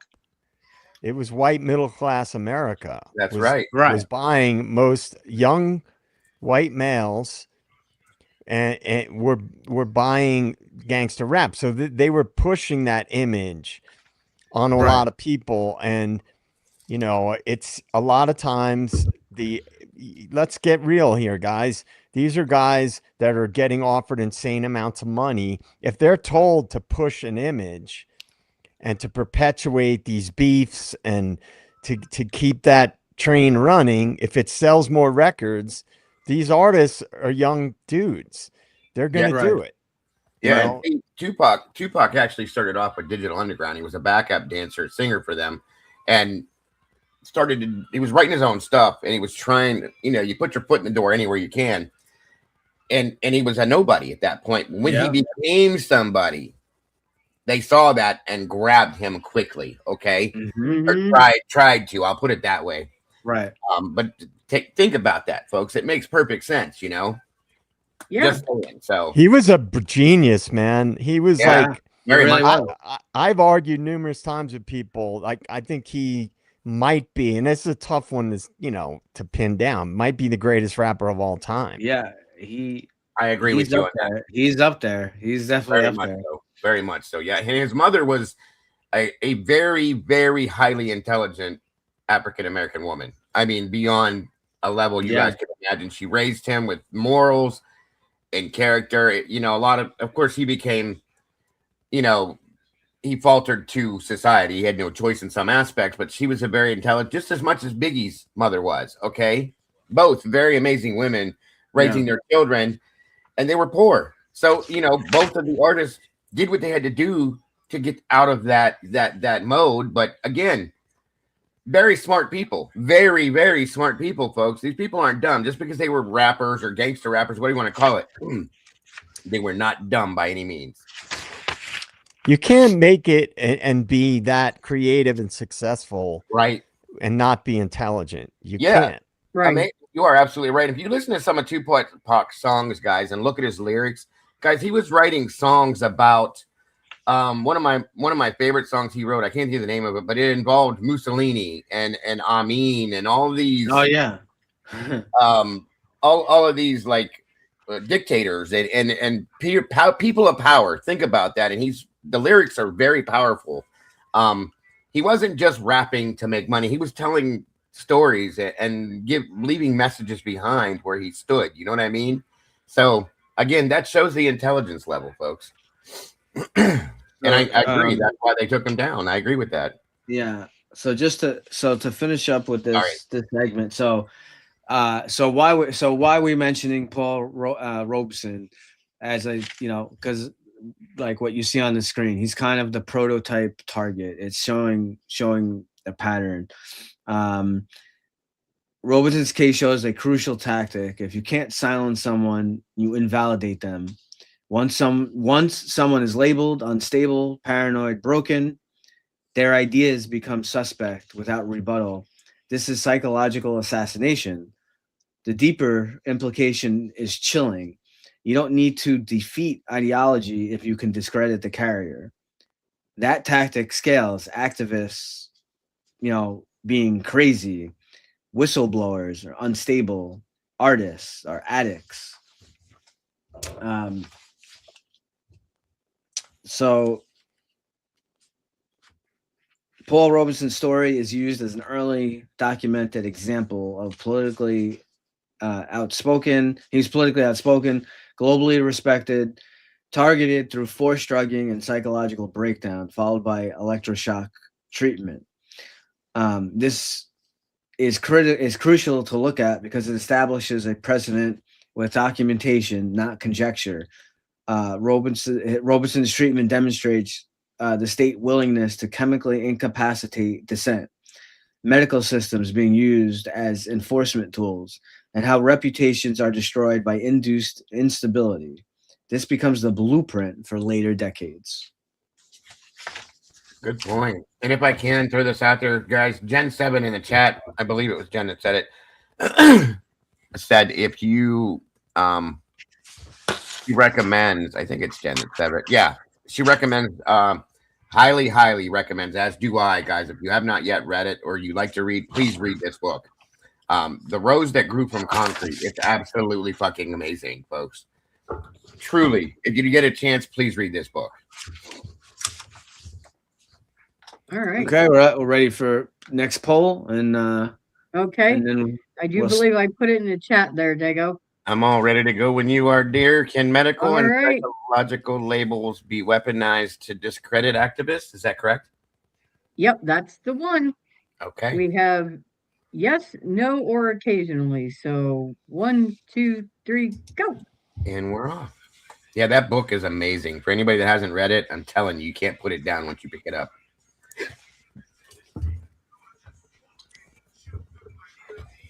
And while the poll is going on, a while back, DA and I did a Deep Devils episode about MK Ultra, and we talked about the book. I highly recommend this book. It's so good. I've read the book twice and listened to the audiobook more than once. It's called Chaos. That's the main title, and there's a subtitle like the hippie movement, the 60s, or the hippie movement, the CIA, and the dark heart of the 60s, I think is like the full title. And it's about how the CIA infiltrated the hippie movement in San Francisco, and how the connections that Manson had with the CIA. And it's not only a riveting topic, but it's a fantastic book. I highly recommend it if anybody hasn't read it, because it's not only interesting, it's a great read. It's well written and entertaining. I couldn't recommend it high enough. I have to agree with you. How many votes do you have? 1 second, Robin. I'm sorry. That's okay. I was in the midst of something. We have 24 votes over here. So most then, yeah. It looks like people are done voting, so we could probably end this poll. Yeah. Yes. Okay, mine just ended too. Yeah. Mine is Again, can medical and psychological labels be weaponized to discredit activists? 78% said yes. 22% said occasionally, and 0% said no. Oh, wow. Ours are really different. 92% of our chat said yes, 4% said no, and 4% said occasionally. So, wow. That's That one was definitely different. Yeah. Wow. yeah. Interesting. That's pretty And that's cool though. I got something backstage if you want to throw that up real fast in regards to what Joe said. He's absolutely right about this. I actually have read this once too, only because it was severely interesting to me. It's such a good book too, man. It's Okay, hang on, I gotta. It's for anybody who doesn't know much or doesn't really know about MK Ultra. It's a good book that introduces that concept of MK Ultra. Yeah, it's fantastic. Yeah, and I know, I promise you can find it cheaper than that, you guys, but it is worth, in my opinion, every cent. It's I was so curious. Somebody told me to read this because it tells a lot of what went on in the 60s, you guys. He's 100% right. And as soon as I saw Charles Manson's name, I was like, yeah, I got to read it. So, and boom, that's the book. That's what it looks like. But I promise you can get it way cheaper. So yeah, like Amazon probably has it for yeah, like a normal price or whatever. But right, it is great.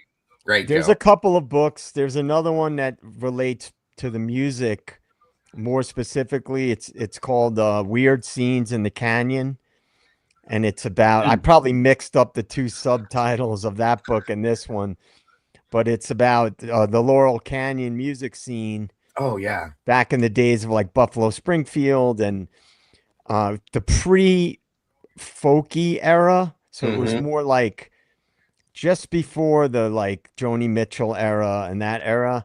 Yeah. In the Laurel Canyon scene and the connections between the CIA and that scene and directly to Laurel Canyon. That one's a little more fanciful. I never heard that one, but it's very entertaining, and it focuses more specifically on the music scene. And you want to know how I heard about that book?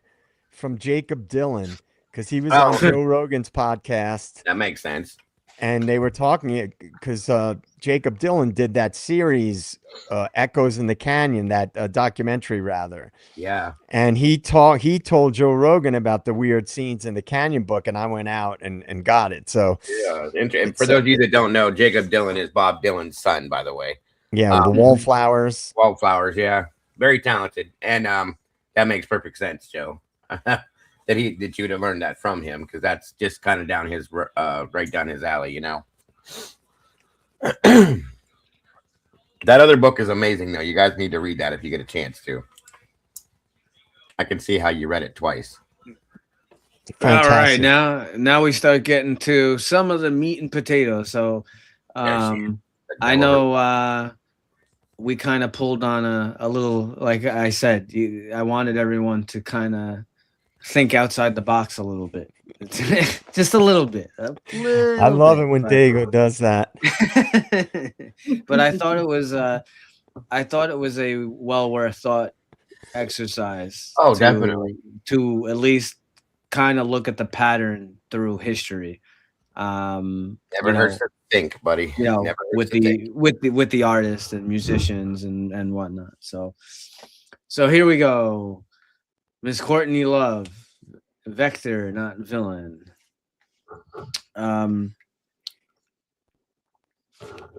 So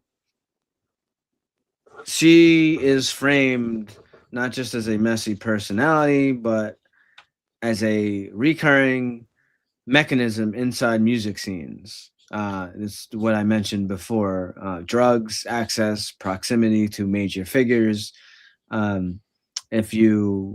If you look at like what she had access to, like she was at so many like different scenes. She did early sex work, prostitution claims, drug distribution, acid like candy, association with a person said to have ties to intelligence. That was the person from England. I have to get write down that name. I can't remember it either. I had it right. So the idea that this makes her usable as an asset. Now, it again. You just have to think at the overall bigger picture. The big thing is that she's not necessarily, can be thought of as a villain, but why does this pattern keep appearing?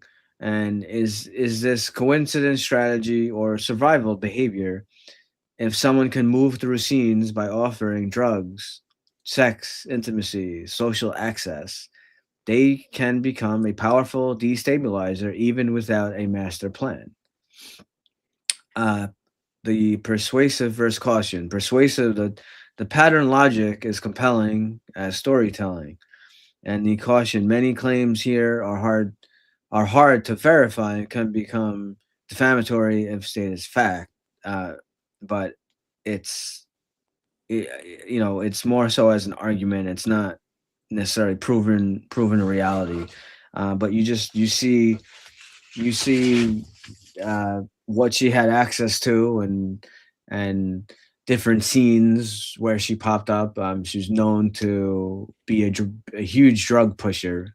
That definitely is a fact. Is there more to it than that? I know that. You have to think. So this doesn't necessarily require Courtney Love to be a conscious agent. Systems don't need villains; they need mechanisms. That is the key word. Could she? Could even she? She's so addicted to drugs and the getting access and having access to all this stuff. Could she easily be manipulated and not even realize it and not even know? So she's being kind of used as an asset without even realizing it. This person can function as a destabilizer, a distributor, a disruptor without orders. If someone introduces drugs, fractures social bonds, accelerates chaos, derails stability, they are useful regardless of intent. This argues the repetition across scenes matters more than motive. So this is more of a shift from morality to function, rather than portraying Courtney Love as a mastermind, because I'm sure people would say Miss Courtney Love there is a little bit unhinged, right? From what we've seen. she always seems to be high, or she always seems to be off the wall, right? So this analysis frames her as her repeating behavioral pattern consistent with historical MK Ultra tactics, persistent proximity to emerging music scenes. That's what I keep mentioning.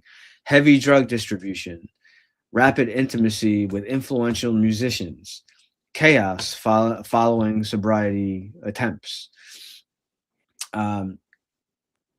This emphasizes behavioral similarity, but again, it's not direct proof. Just mentioning the pattern. Distribution of psychedelics mirrors earlier intelligence operations. Sexual access plus drugs equals accelerated dependency. Normalization of addiction within scenes. The question becomes less, is she guilty, and more, why does this pattern keep recurring? Which is kind of what Dago hinted at a few minutes ago, where he mentioned a few things. So, yeah, she's a whole ass mess. Period. Yep. Yeah. And like, it's he was people. brought into- I'm watching the chat, and I see some people are mentioning things that I can tell you we're going to get to that stuff, guys, about Yep. the more specifics. Yeah. About the case. Definitely, yeah. Uh-huh. Even her, I'm sure we're going to get into her history as well at some point to help explain the person she is and all that fun stuff too. Yeah. We can take a we can talk about that now if you want. If you want to get into her a bit. It's up to you, boss. Whatever you want go ahead. do. Yeah, if we want to talk about her, but that's kind of where I end with the, sort of the thread of the MK Ultra a bit. Gotcha. But if you look at where Courtney Love, what access she had to, where all these different places she had, does that mean that is what was going on? Would she even consciously know? Would she even be aware of it? Would she even care? That last statement I think is the strongest statement. Would she even care? Okay, right? Because she herself, as I'm about to explain some to you that I have on her, is a whole ass mess. Again, I will say it again, and it started from a very, very, very, very young age, guys. Obviously, everybody knows her situation. She was Kurt's wife. Her name is Courtney Love Cobain, of course, but it was her true name was Courtney Michelle Love Harrison. She was born in 1964, of course. She's listed as, which kills me, an American singer, songwriter, guitarist, and actress. She sucks at every bit of those things. Okay, every bit of those things. She has as much talent in her entire body as I think I have in my pinky nail here, folks. I do not like this woman. I never have. I think you're being nice. I'm being very nice at this point. Okay, so it says her career has spanned 4 decades. She has had a significant impact on female-fronted alternative acts and performers. And I agree. Yes, she did open the doors just by existing for a lot of, female-fronted acts, full female acts such as Four Non Blondes and things like that. In some senses, I'm not going to give her all the credit. They did the work themselves. They just saw her and said, "Hey, we can come out now." Things like that, and maybe we can do something now. To some aspect, they put that out there. I won't give her anywhere near that much credit, guys. But and she started the band Hole. Okay, she had a few others. She was, of course, listed as an alternative cultured band from 1990 through 2020. She had an itinerant childhood, and she was primarily raised in Portland, Oregon, where she played in a series of short-lived bands and was active in the local punk scene, of course. Following a brief stay in a juvenile hall, surprise, surprise,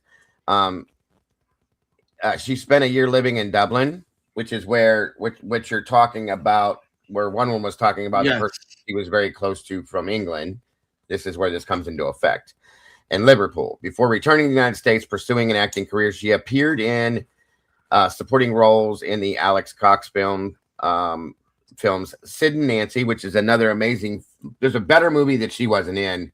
As she was in the movie, but Sid and Nancy was a movie that I loved. I was a big fan of the Sex Pistols, folks, which is another hardcore punk band in relation to Sid Vicious from the Sex Pistols. He was the bass player, and his girlfriend Nancy. I always forget Nancy's last name. Somebody will throw it in the chat. I know they will. Anyway, who they both died.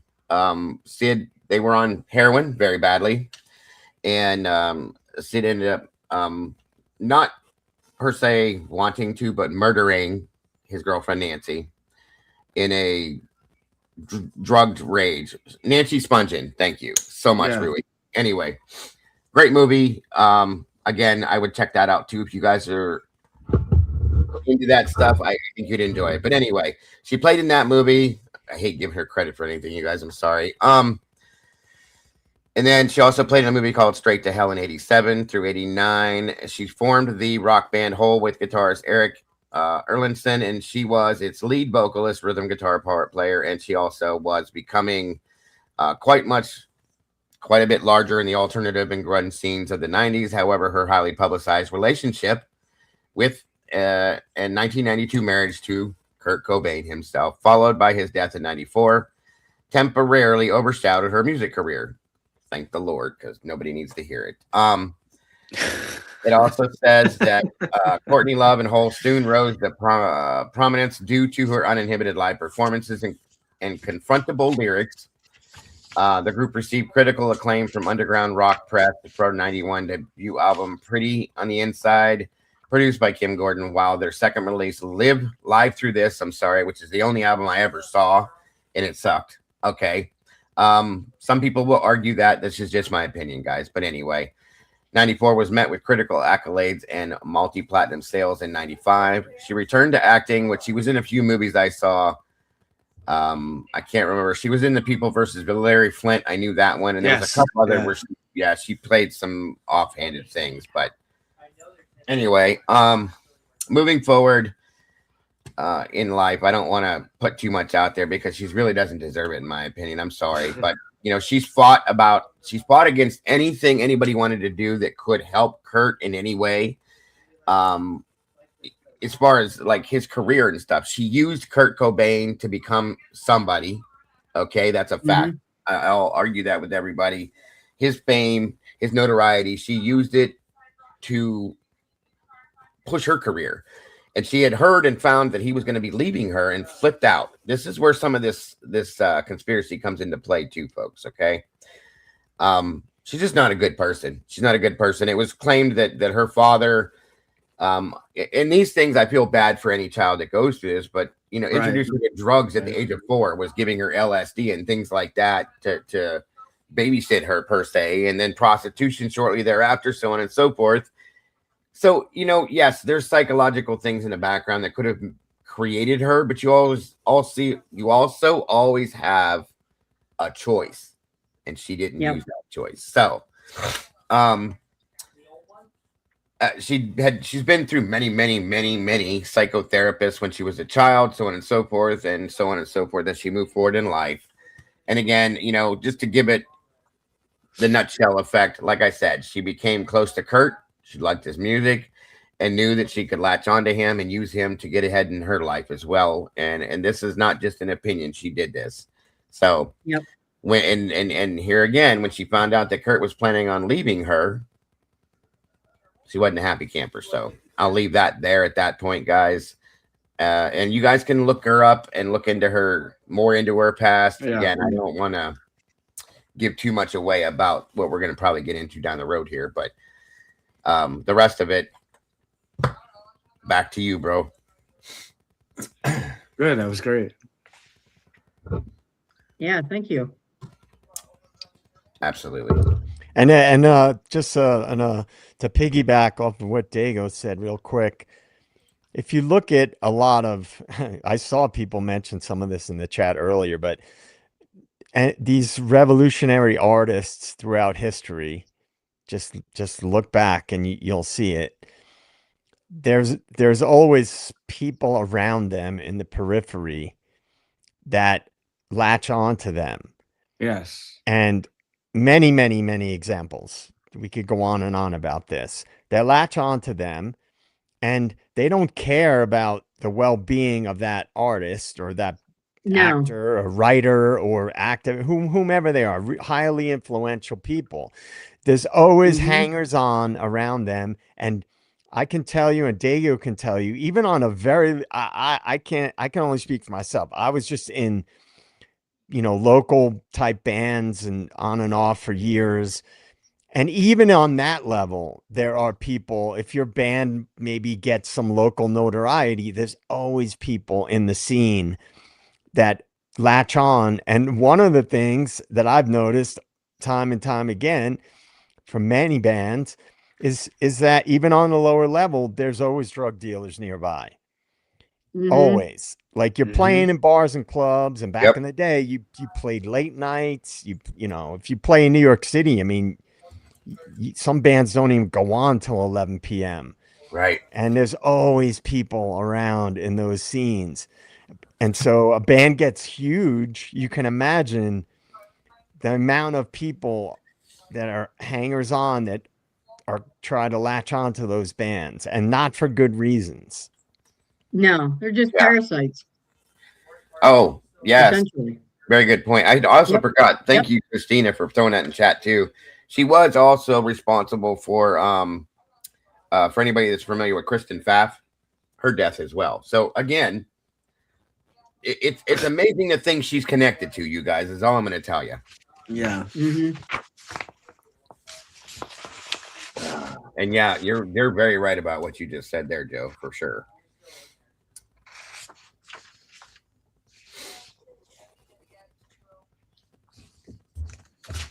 Oh, I didn't know Phoenix was a musician. That's awesome. So you can yeah, you can go to the next slide. Yeah. Okay. It's probably should be oh, well, that is not what I wanted. No. Well, that was yeah. It's interesting that you threw that up there. That was if you want to throw it up there. Yeah, well, that's whatever you want me to do here. No, that's fine. I'll be right back. Yeah. Okay. What Robin actually threw up there real quick and then took it down. That was actually a letter that was found in Courtney Love's bag by her lawyer. Actually found it.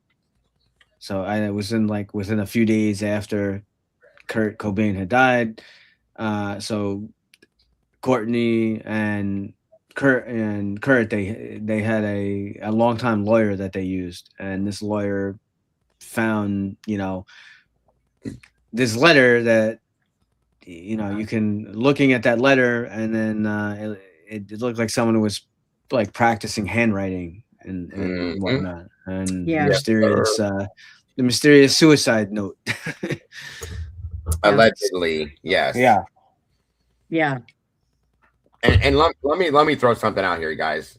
She wasn't stupid by any means. She was. It's hard to say this. She was dumb, but not stupid. Let me put it that way, if that makes any sense to you guys. She was an idiot, but not stupid. Right.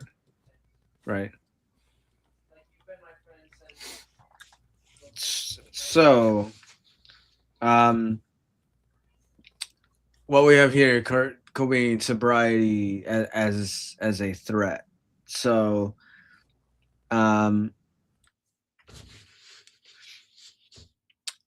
this is basically kind of flipping a little bit the usual suicide logic. So most narratives assume addiction leads to despair, which leads to death. But what if the arc was addiction, then went to clarity, then went to separation, and then from that became a threat? Recovery is destabilizing because power dynamics shift, dependencies break, and legal financial control changes. Divorce plus sobriety plus money equals conflict spike. This doesn't prove homicide, but it reframes risk.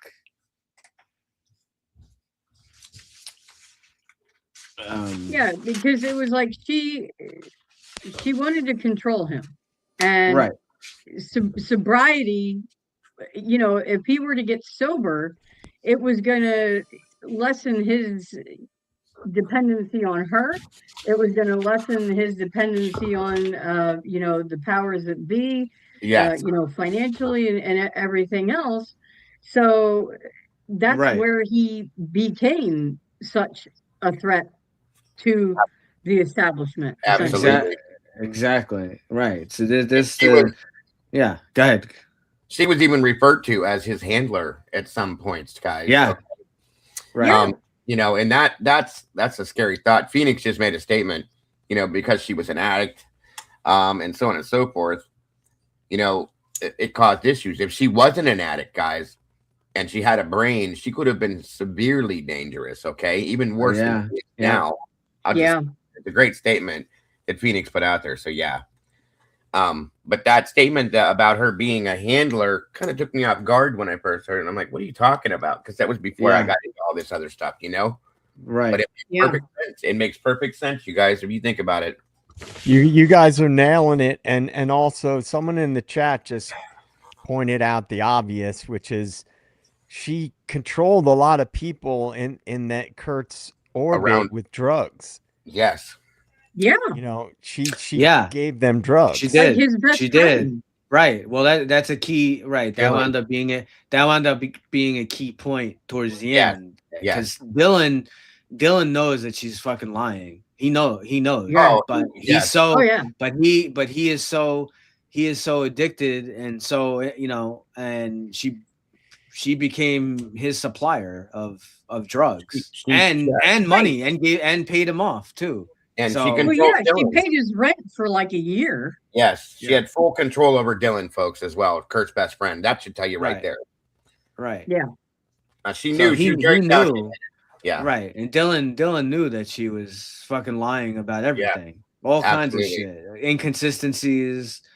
Because you know, the CI that she hired, you know, he was smart enough to tape record pretty much every interaction with her. So yeah, that's very telling.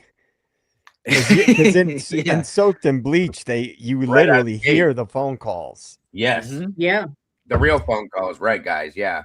And I won't spoil it now because I'm sure we'll get into it later. But the stuff that came out fairly recently is now, I don't know that I believe it. I'm just going to say that right out of the gate because I don't know if I trust the source, but there's some really crazy shit that came out, and I won't spoil it. We'll get to it. Dig into different aspects of it as we go forward, but like you said though, Joe, the PI, the first interaction he had with Courtney was recording her. Like you said, that says everything to me. That tells its own story. That should say something to you all. And you know, people were like, some people were like shitting on this guy. It's like he's literally, you hear him on the phone calls. He doesn't believe her. Right. Exactly. Not at all. Not at all. And he was an LA cop, you know, like, I mean, people in the chat have already mentioned Soaked in Bleach, and we're going to get into all that. But one's a cop. When you're a police officer, you're dealing with so many people in certain situations over years and years. You develop instincts. Right. Yep. I'm not saying anything. He knows this better than anybody. You know, you develop instincts dealing with people, and this dude, like, literally right out of the gate, his little spidey sense went off, like, immediately. Yeah. Yeah, their very first interaction, as you'll find, he was just like, what is up with this chick? And started recording her immediately. So yeah. So the mainstream narrative of Cobain as a hopeless addict by highlighting this is where it's, you know, he had a clean toxicology prior to his death. There's numerous statements about physical recovery. He had plans involving divorce and legal separation, and he was kind of seemed to be sort of shifting away, you know, per se, from the drug culture. So if Cobain was getting sober, leaving a destructive relationship, retaining cultural influence, then his death becomes strategically inconvenient rather than inevitable. So, you know, his suicide is a convenient explanation, not a conclusion. Why does the narrative freeze people at their worst moment? And who benefits from him staying labeled as a junkie genius? Interesting. right? Absolutely. You know, he was making some changes, like I said earlier, in his Right. life, you guys. He was getting clean. Yeah. Yep. You know, he was Yeah, working I on think his baby girl was a lot of the reason Yeah, behind he was that. working He on loved things her. with Frances Bean. Yeah. He's trying to be a better Yep. person, you guys. So Right. So we're she- trying to, yeah, go ahead. And you hear, you know, people talk about him that knew him, and it's really, really, really interesting because they were like, he wasn't suicidal, right? you know. These are like No. his closest friends that he knew his whole life. They were like, No. And look, he was just a and a key sensitive thing, guy. and a key thing, just to jump in real quick, JJ. His, you know, I know that he wound up. I know he wound up lying and covering for Courtney Love ultimately kind of at the end, because Courtney wound up becoming Dylan's, you know, supplier, and she paid him off and whatever. But if you look at, you know, like what he said to what he gave to the CI, you know, my understanding, right, is that the gun, the shotgun, was registered to Dylan.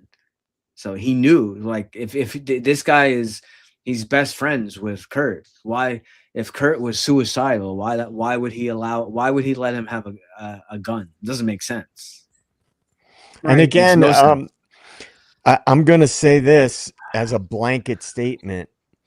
You have to also remember that in any type of situation like this, a lot of the narrative we're getting, you know, could be colored because a lot of people that were close to him don't want to be implicated. Right. So a lot of that, like, for Right. example, even the shotgun narrative, Exactly. right? We don't necessarily, like, that's what we've been told. Right. But we don't really know the truth about it. For all we know, Kurt never had Dylan get him a shotgun. Right. You know, that could just be could a be true. narrative. Yeah. It just could be a narrative that is being told after the fact to explain why a shotgun was there. You know, that he got it for Kurt and it was in the other guy's name. So I just put that out there simply because whenever high profile things happen, there's always a variety of information that is spoon fed for convenience and for people to, you know, covering things. So I just say that with a, you know, I always look at things with an eye of skepticism. Right. So, I mean, we're trying to undermine the default assumption, you know, that he was doomed anyway. As you know, we've said, Cobain may have been moving towards sobriety. We know it appears he was trying to separate legally and financially. He was, you know, it was becoming inconvenient to people around him, and being clean, you know, we have that whole, you know, there's a big contradiction about, you know, his trip to Rome there. So, you know, Courtney Love says that he tried to kill himself, and that there's a whole big controversy with that. Yeah. Right. She did that, in my opinion. She did that on purpose to start a narrative. Oh yeah. And for those of you that don't know, Kurt only got into drugs per se due to a horror, like a really bad stomach issue he had. It was an illness that he carried around for a long time. And he was self-medicating. I think it was 6 years, I believe. I think it was 6 years, guys. And he self-medicated. That's how he got into drugs. And I think Courtney took full advantage of that and realized that's her control. That's her control. That's how she can handle him in turn. And, you know, so there's that for you guys to understand too. He wasn't your typical, well, I'm a rock star, I got to be a drug addict too. You know what I mean? It just didn't work out that way. So. Right. He was a really sensitive dude, you know, by every account, by Yeah. every single account. Yeah. Very much so. super sensitive guy, hence the reason why he was such an amazing artist. I mean, he was real. And she preyed on that. Yeah. She absolutely preyed on that. Yes, that's the best way to put it too, Robin. She preyed on him like a wolf, folks. And then apparently, and then there's a will that she's as Dago said, like she's smart, but she's also dumb too. She actually said in a public interview that for a long time there was like, oh, there was no this whole thing about a will. But she said in an interview that she had tried to fight something about a will. There's also,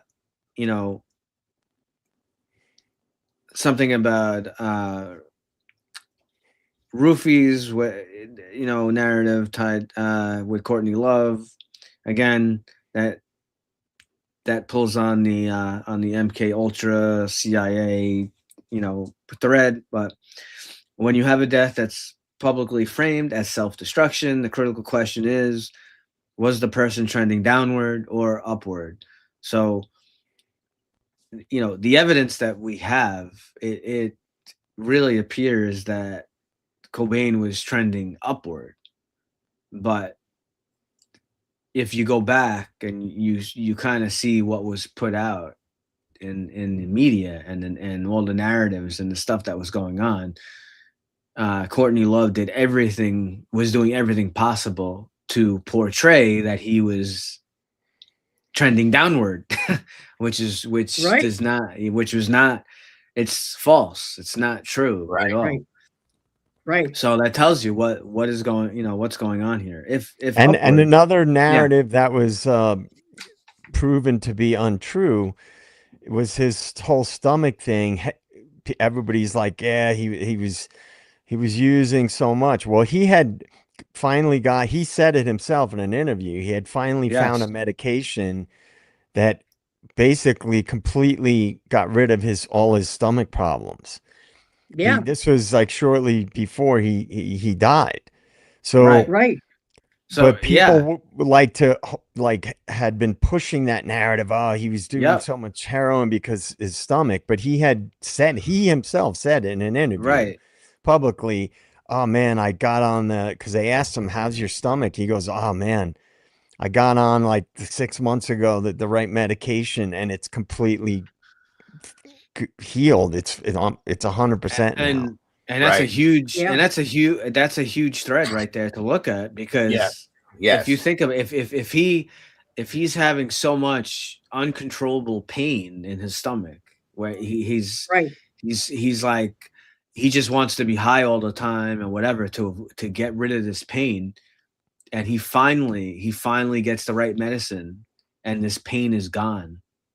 Don't you think that would give you, he would have like an epiphany about, he would be happy now about waking up every day, right? Like it's gone. The pain is gone. So it doesn't make sense. It doesn't make sense. Doesn't make sense that there would be, this enormous pain that I feel every day. It's finally gone. You know what? Yeah, I'm gonna kill myself now. Like it doesn't fit. It just doesn't fit. No, and it was another narrative that was pushed, right?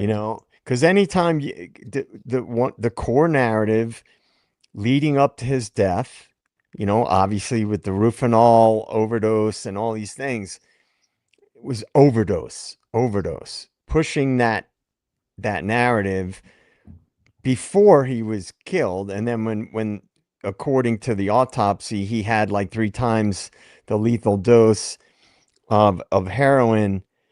Not 3. You're it's like you're being 5 nice. times. You're being nice. Yeah. It's like 10. Yeah. It's like 10. Way more. Crazy amount. Crazy amount. Which is a big argumentative point. Yeah. Well, we'll get for another reason. Yeah. We'll get into that.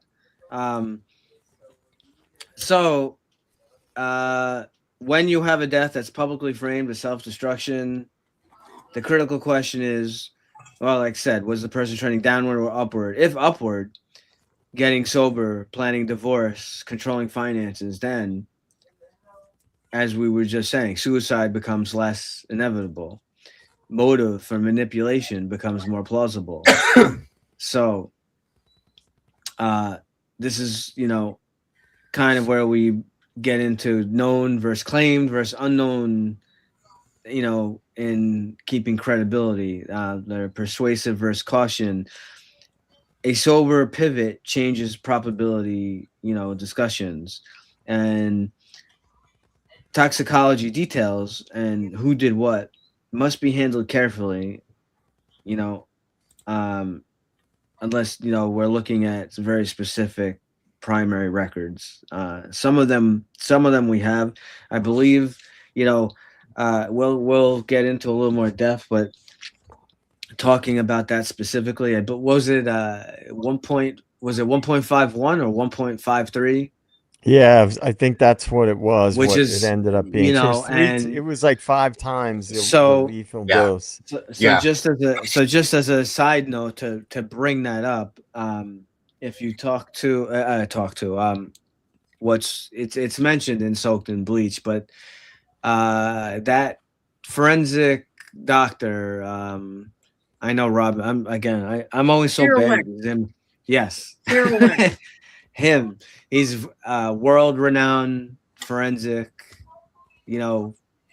Involved in forensics, and he made a statement saying that in no case that he has seen in his entire life, in no case ever, this is someone who saw, hundreds, thousands of homicides and all kinds of crime scenes.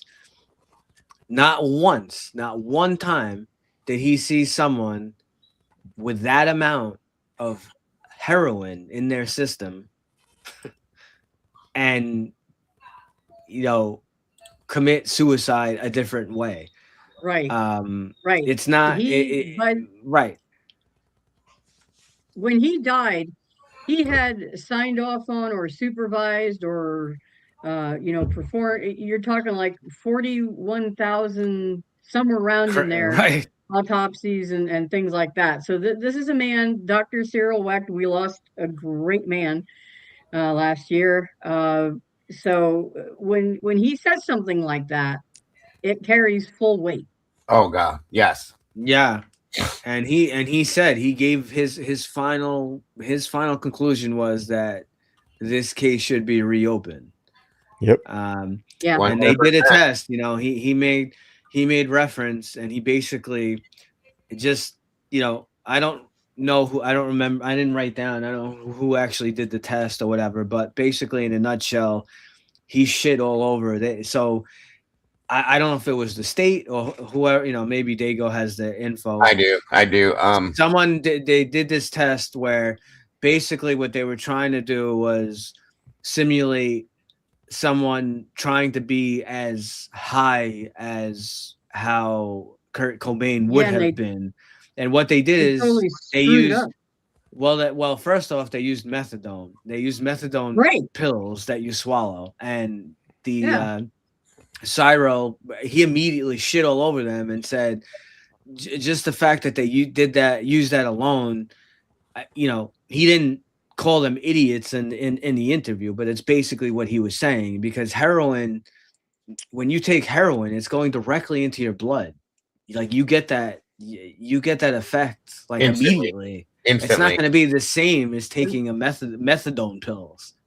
So the fact that they were trying they're trying to correlate, like, oh, well, we took, this person took X amount of methadone over an hour and we had them perform these such and such tests. Like, it doesn't mean anything. It's it's ridiculous. Right. They were, by the way, just so you added that, King County Medical Examiner Assistant Dr. Hartshorn and Chief Medical Examiner Dr. Ray they're the ones that concluded that Cobain committed suicide by intraoral shotgun discharge, folks.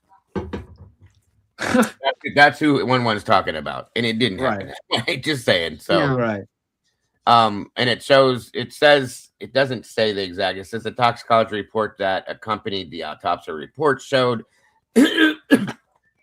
not that, sorry, that Cobain had received a lethal dose of heroin, folks, okay? Despite the determination of suicide by the ME and SPD. So again, it doesn't, I have the amount in here, and if anybody knows anything about the amounts of heroin and so on and so forth, it's beyond a lethal dose, you guys. It went, when I saw the amount, it's like, what the hell? Yeah. It's almost it's almost like it's multiple needles worth of heroin. Right. Yeah. It was 225 milligrams of heroin. Yes, which is crazy. Crazy amount. 1.13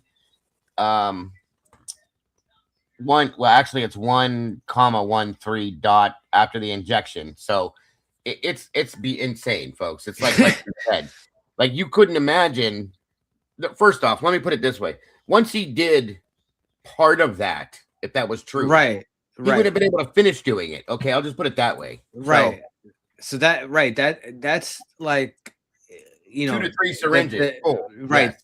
The thread to look at with that. So just use some common sense and think. Like you don't need to be you don't need to be medical expert in this stuff. Just think about that.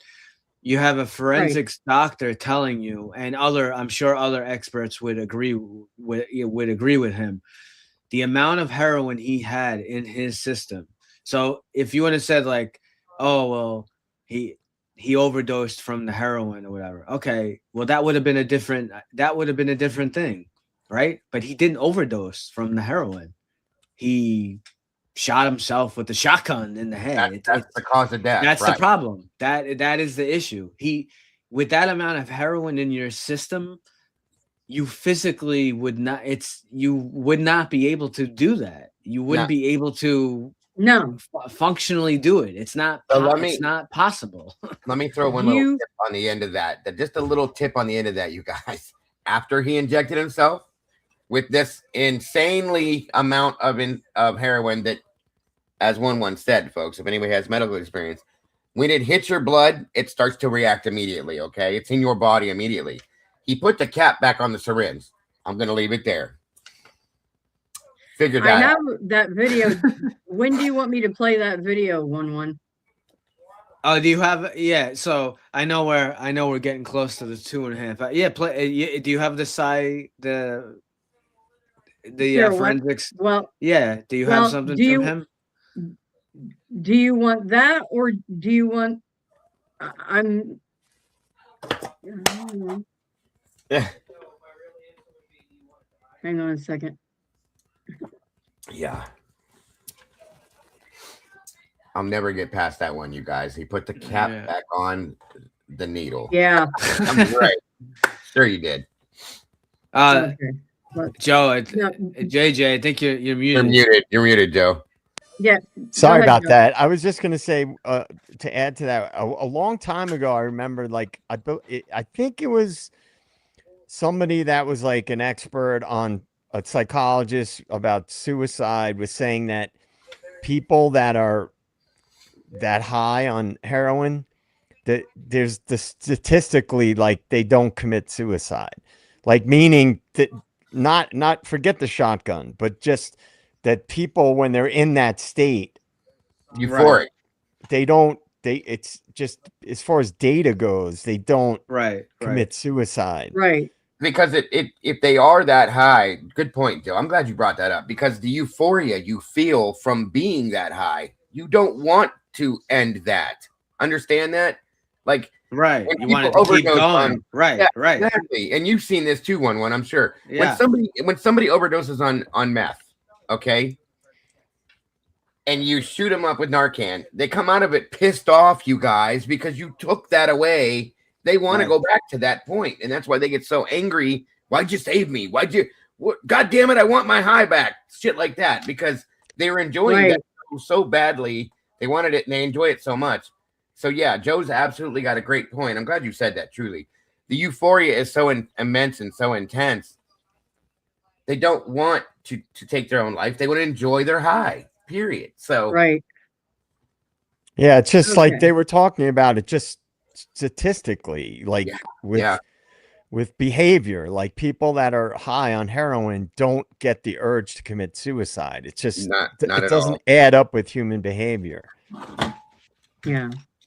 Okay, I'll play this from Sarah Wecht here. Hopefully you guys can hear this. Let me know. Norm Stamper. I was a police officer for 34 years. In the last 6 from 1994 to 2000 as Seattle's police chief.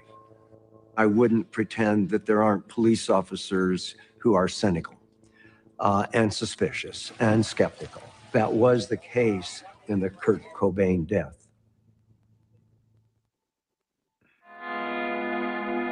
Okay, I don't think that was quite the right place I want. Oh, there he is. Oh, yeah, you're right there. You're right there. Yeah. Yep. That's it. John F. Kennedy, Martin Luther King, Elvis Presley, Marilyn Monroe. Over the past 50 years, as a medical legal forensic pathology consultant, I've been involved in thousands of cases, about 18,000 autopsies, and I reviewed, signed off, or supervised, and evaluated about 38,000 other autopsies. I personally investigated, supervised. So that just tells you, you know, a little bit about his credentials. He also had a law degree. Wow. I did not know that until recently. I did not know he actually also had a law degree. Right. Smart guy. So now, do we kind of want to end it there for tonight? And pick up you could do, well, there's probably one more poll, right? After this. Let me see. I think so. Yeah, there should be another poll after this segment. And then okay. So let me get the poll for that.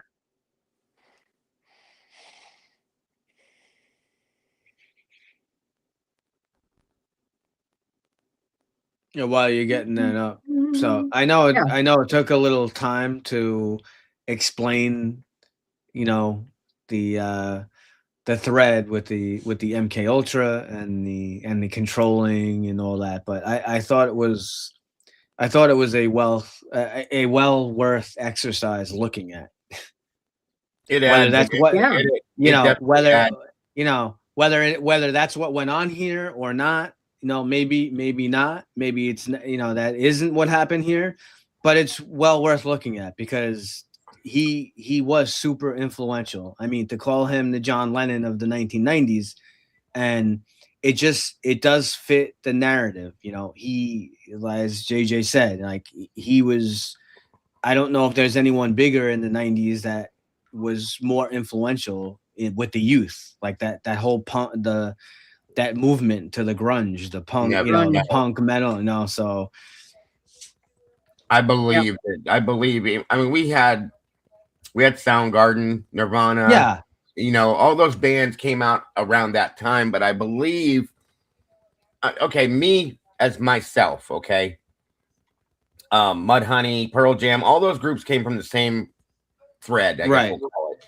Right. But I believe that Kurt was like the initiator, for lack of better terms, the king of the top of the mound that started all this. That's where I found it. Okay. Right. And I went into the rest of it based on that. So yeah, absolutely. Very influential at that point.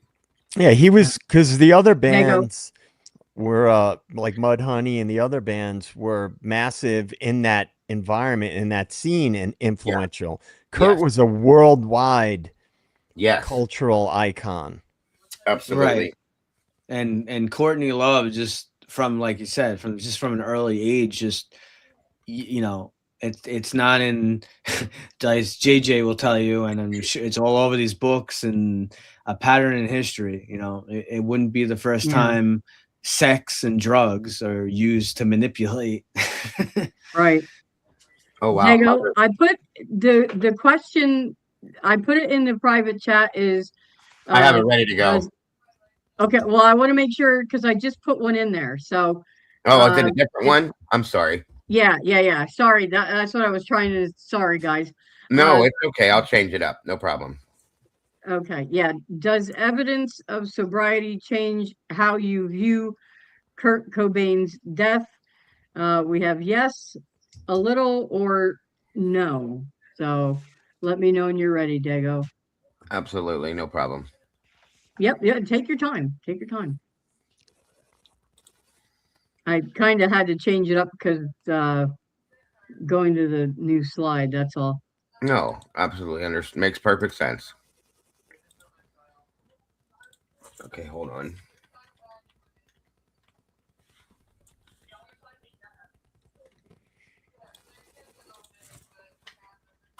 You guys are crushing it with the way you're presenting this stuff. I just wanted to say that. I really like the way you laid everything out.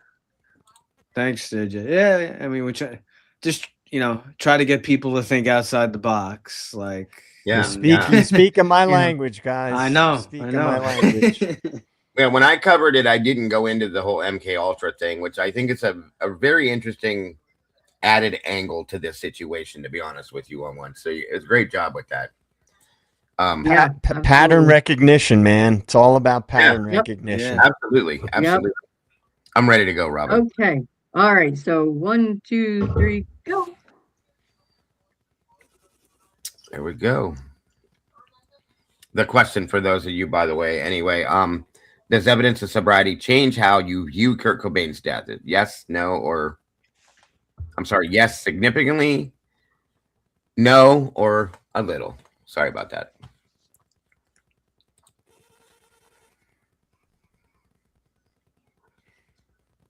And again, I want to thank everybody for being here tonight with us. Over here. Yeah, we really appreciate it. I'm enjoying doing this again. A lot. Us too. Yeah. And as a little sneak peek,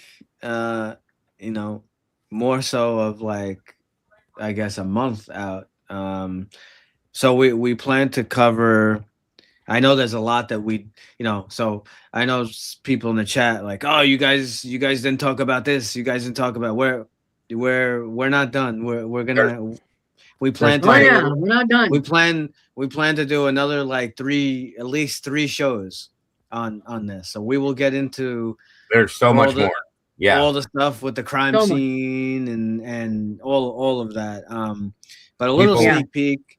We think we may, in the future, we may actually put maybe a poll out or whatnot and see what the denizens and meatballs. What is there a certain case or certain thing that maybe you guys are interested in that you would like us to cover? But guys, right in this wheelhouse, yes, absolutely. But if you guys, I mentioned this to one.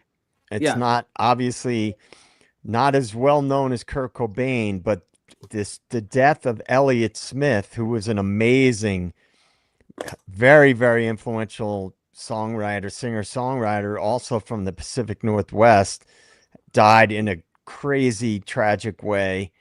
And there's a lot of inconsistencies surrounding his death as well. And he was from the 90s also. And for you diehard music fans, you'll know who Elliott Smith is. He's one of my favorites. Amazing singer-songwriter. He was the guy who did the songs for the movie Good Will Hunting. Oh, no, yeah. He won an Oscar for the song Miss Misery from Good Will Hunting for the best song. Or at least he was nominated. I apologize. I can't remember if he won, but he was nominated for an Oscar for that move, the main song, which was Miss Misery for the movie Good Will Hunting. But that's a whole other crazy story. Yeah. Yep. Okay. He also all right. So Meister too. Yep. And so on our side, we have 67% voted yes, 19% voted no, and 14% voted a little. What are your numbers, sir? I got 20% said yes, 50 said no, and 36% said a little. This is so cool. Kind of that our audiences are running quite a bit different tonight. That's well, this is it shows that it's thought-provoking. It's music too. It's always going to be different when it comes to music. So yeah. Right. So I see a question. The next episode, so it'll be next Sunday. So these episodes that we kind of take a little bit break of Idaho 4 and some of the other stuff that we covered during the week with the boss man Lee. Sunday's a little bit different. So as I was just saying before, a little kind of hint to we're thinking that maybe next month was kind of such a huge, actually a case that got me involved, kind of interested in true crime from many years ago, was John Benet Ramsey. So we may cover that. That would be quite interesting. And I was going to offer you up another option too, that somebody had came to me with about a year ago and I never touched on it was, and again, if you're not into it, it's not going to hurt my feelings. I'm just throwing one out there for you too. For ongoing shows. Is the death of Princess Diana, because that was that's another one. Yeah. Very. Yes, I would love that. Yeah, very prolific, folks. And there's we definitely could look into that. That's a definite possibility. Yeah. I mean, believe me, I love doing musicians, folks, and all that, but Princess Diana's death was so mysterious, and there's so many lies behind it, and it's like, oh yeah, wow. That's wow. Yep. So, well, let's go around the horn here. Joe, what are your parting words for this evening, sir? Oh, it was a great show. I enjoyed it. It was interesting. Like I said, to start it off, I had to kind of go back and rewatch things because I had watched all the documentaries because I was a big Kurt Cobain fan. And so this week I've been, watching videos and I've been watching documentaries that I haven't, I rewatched Soaked in Bleach. I had seen all the other ones. And I started digging into some other stuff, and I found some other videos with different threads and whatnot. I thought you guys did an awesome job of the way you presented it. I love the way you started it out with the MK Ultra thread, because I know a lot about that. Yeah, and the way you laid the groundwork for that, for the influence aspect of it. Yeah, the peripheral influence was fantastic. Great job. Yeah, throwing Robeson in that was really a good idea. That was a good one to show the I know, right. Because I know a lot of people. There's probably a lot of people that don't know who he is or who he was. So, but just trying to show like this is like an ongoing pattern. Well, that's why when you brought him up, I kind of threw Robert Johnson in there too, because Robert Johnson was from way back when. Right. It kind of shows, how far back it can go, coming up closer to here, to there, to, you know what I mean? So yeah, with everybody that's involved, possibly in they call it the 27 Club. There's a lot of musicians that you could look at this with what you brought up at the MK Ultra and go, wow. Sure. Jim Morrison and all these people that were involved in this situation, Janis Joplin.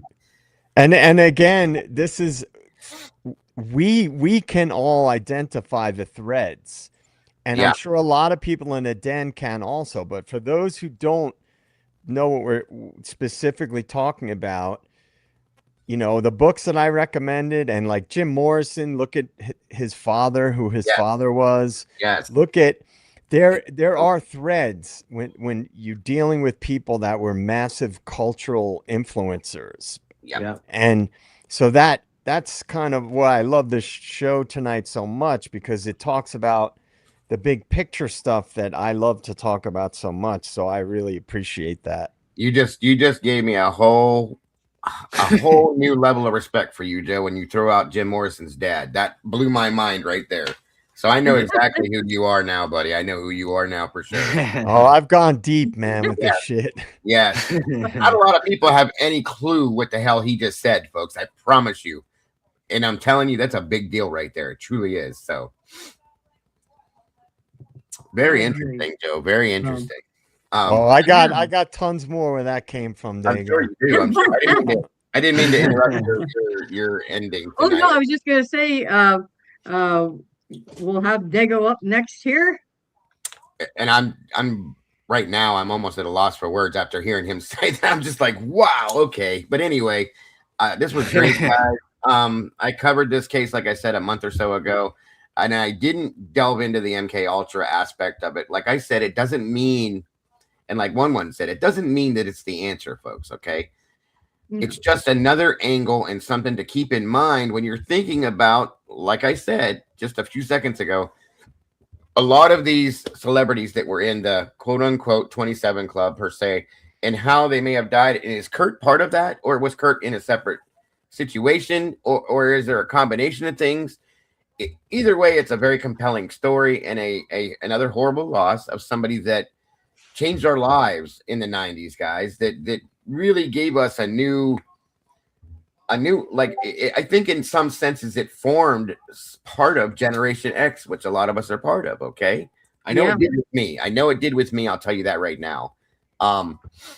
So great show. I'm very, very happy to be part of this. I appreciate everybody from the True Crime Cafe jumping over here with us, as well as the denizens for being here. I appreciate Joe and 1-1 and Robin, and 1-1 and Robin so much for putting this together. And Joe, what you've added to this was absolutely amazing. I really appreciate you all very much for allowing me to be part of this. So right back at you, brother. Absolutely. And thank you guys so very much. Everybody over here, all my mods and everybody that are here, the Blue Crew, thank you. You guys, I love you to death. And all of the community, you know I love you guys. And I'm looking forward to next Sunday so we can jump into part 2 of this for sure. Yep. 1-1. Yeah, so great show. Thanks everyone for coming. I really appreciate the input and feedback, from I know Dago did a lot of research in this, and JJ's outlook on this. I knew when I pulled on the info that I got, and I knew when I pulled on this thread, this was right up JJ's. Like, there you go. It's almost like he wrote the research for 100%. This show.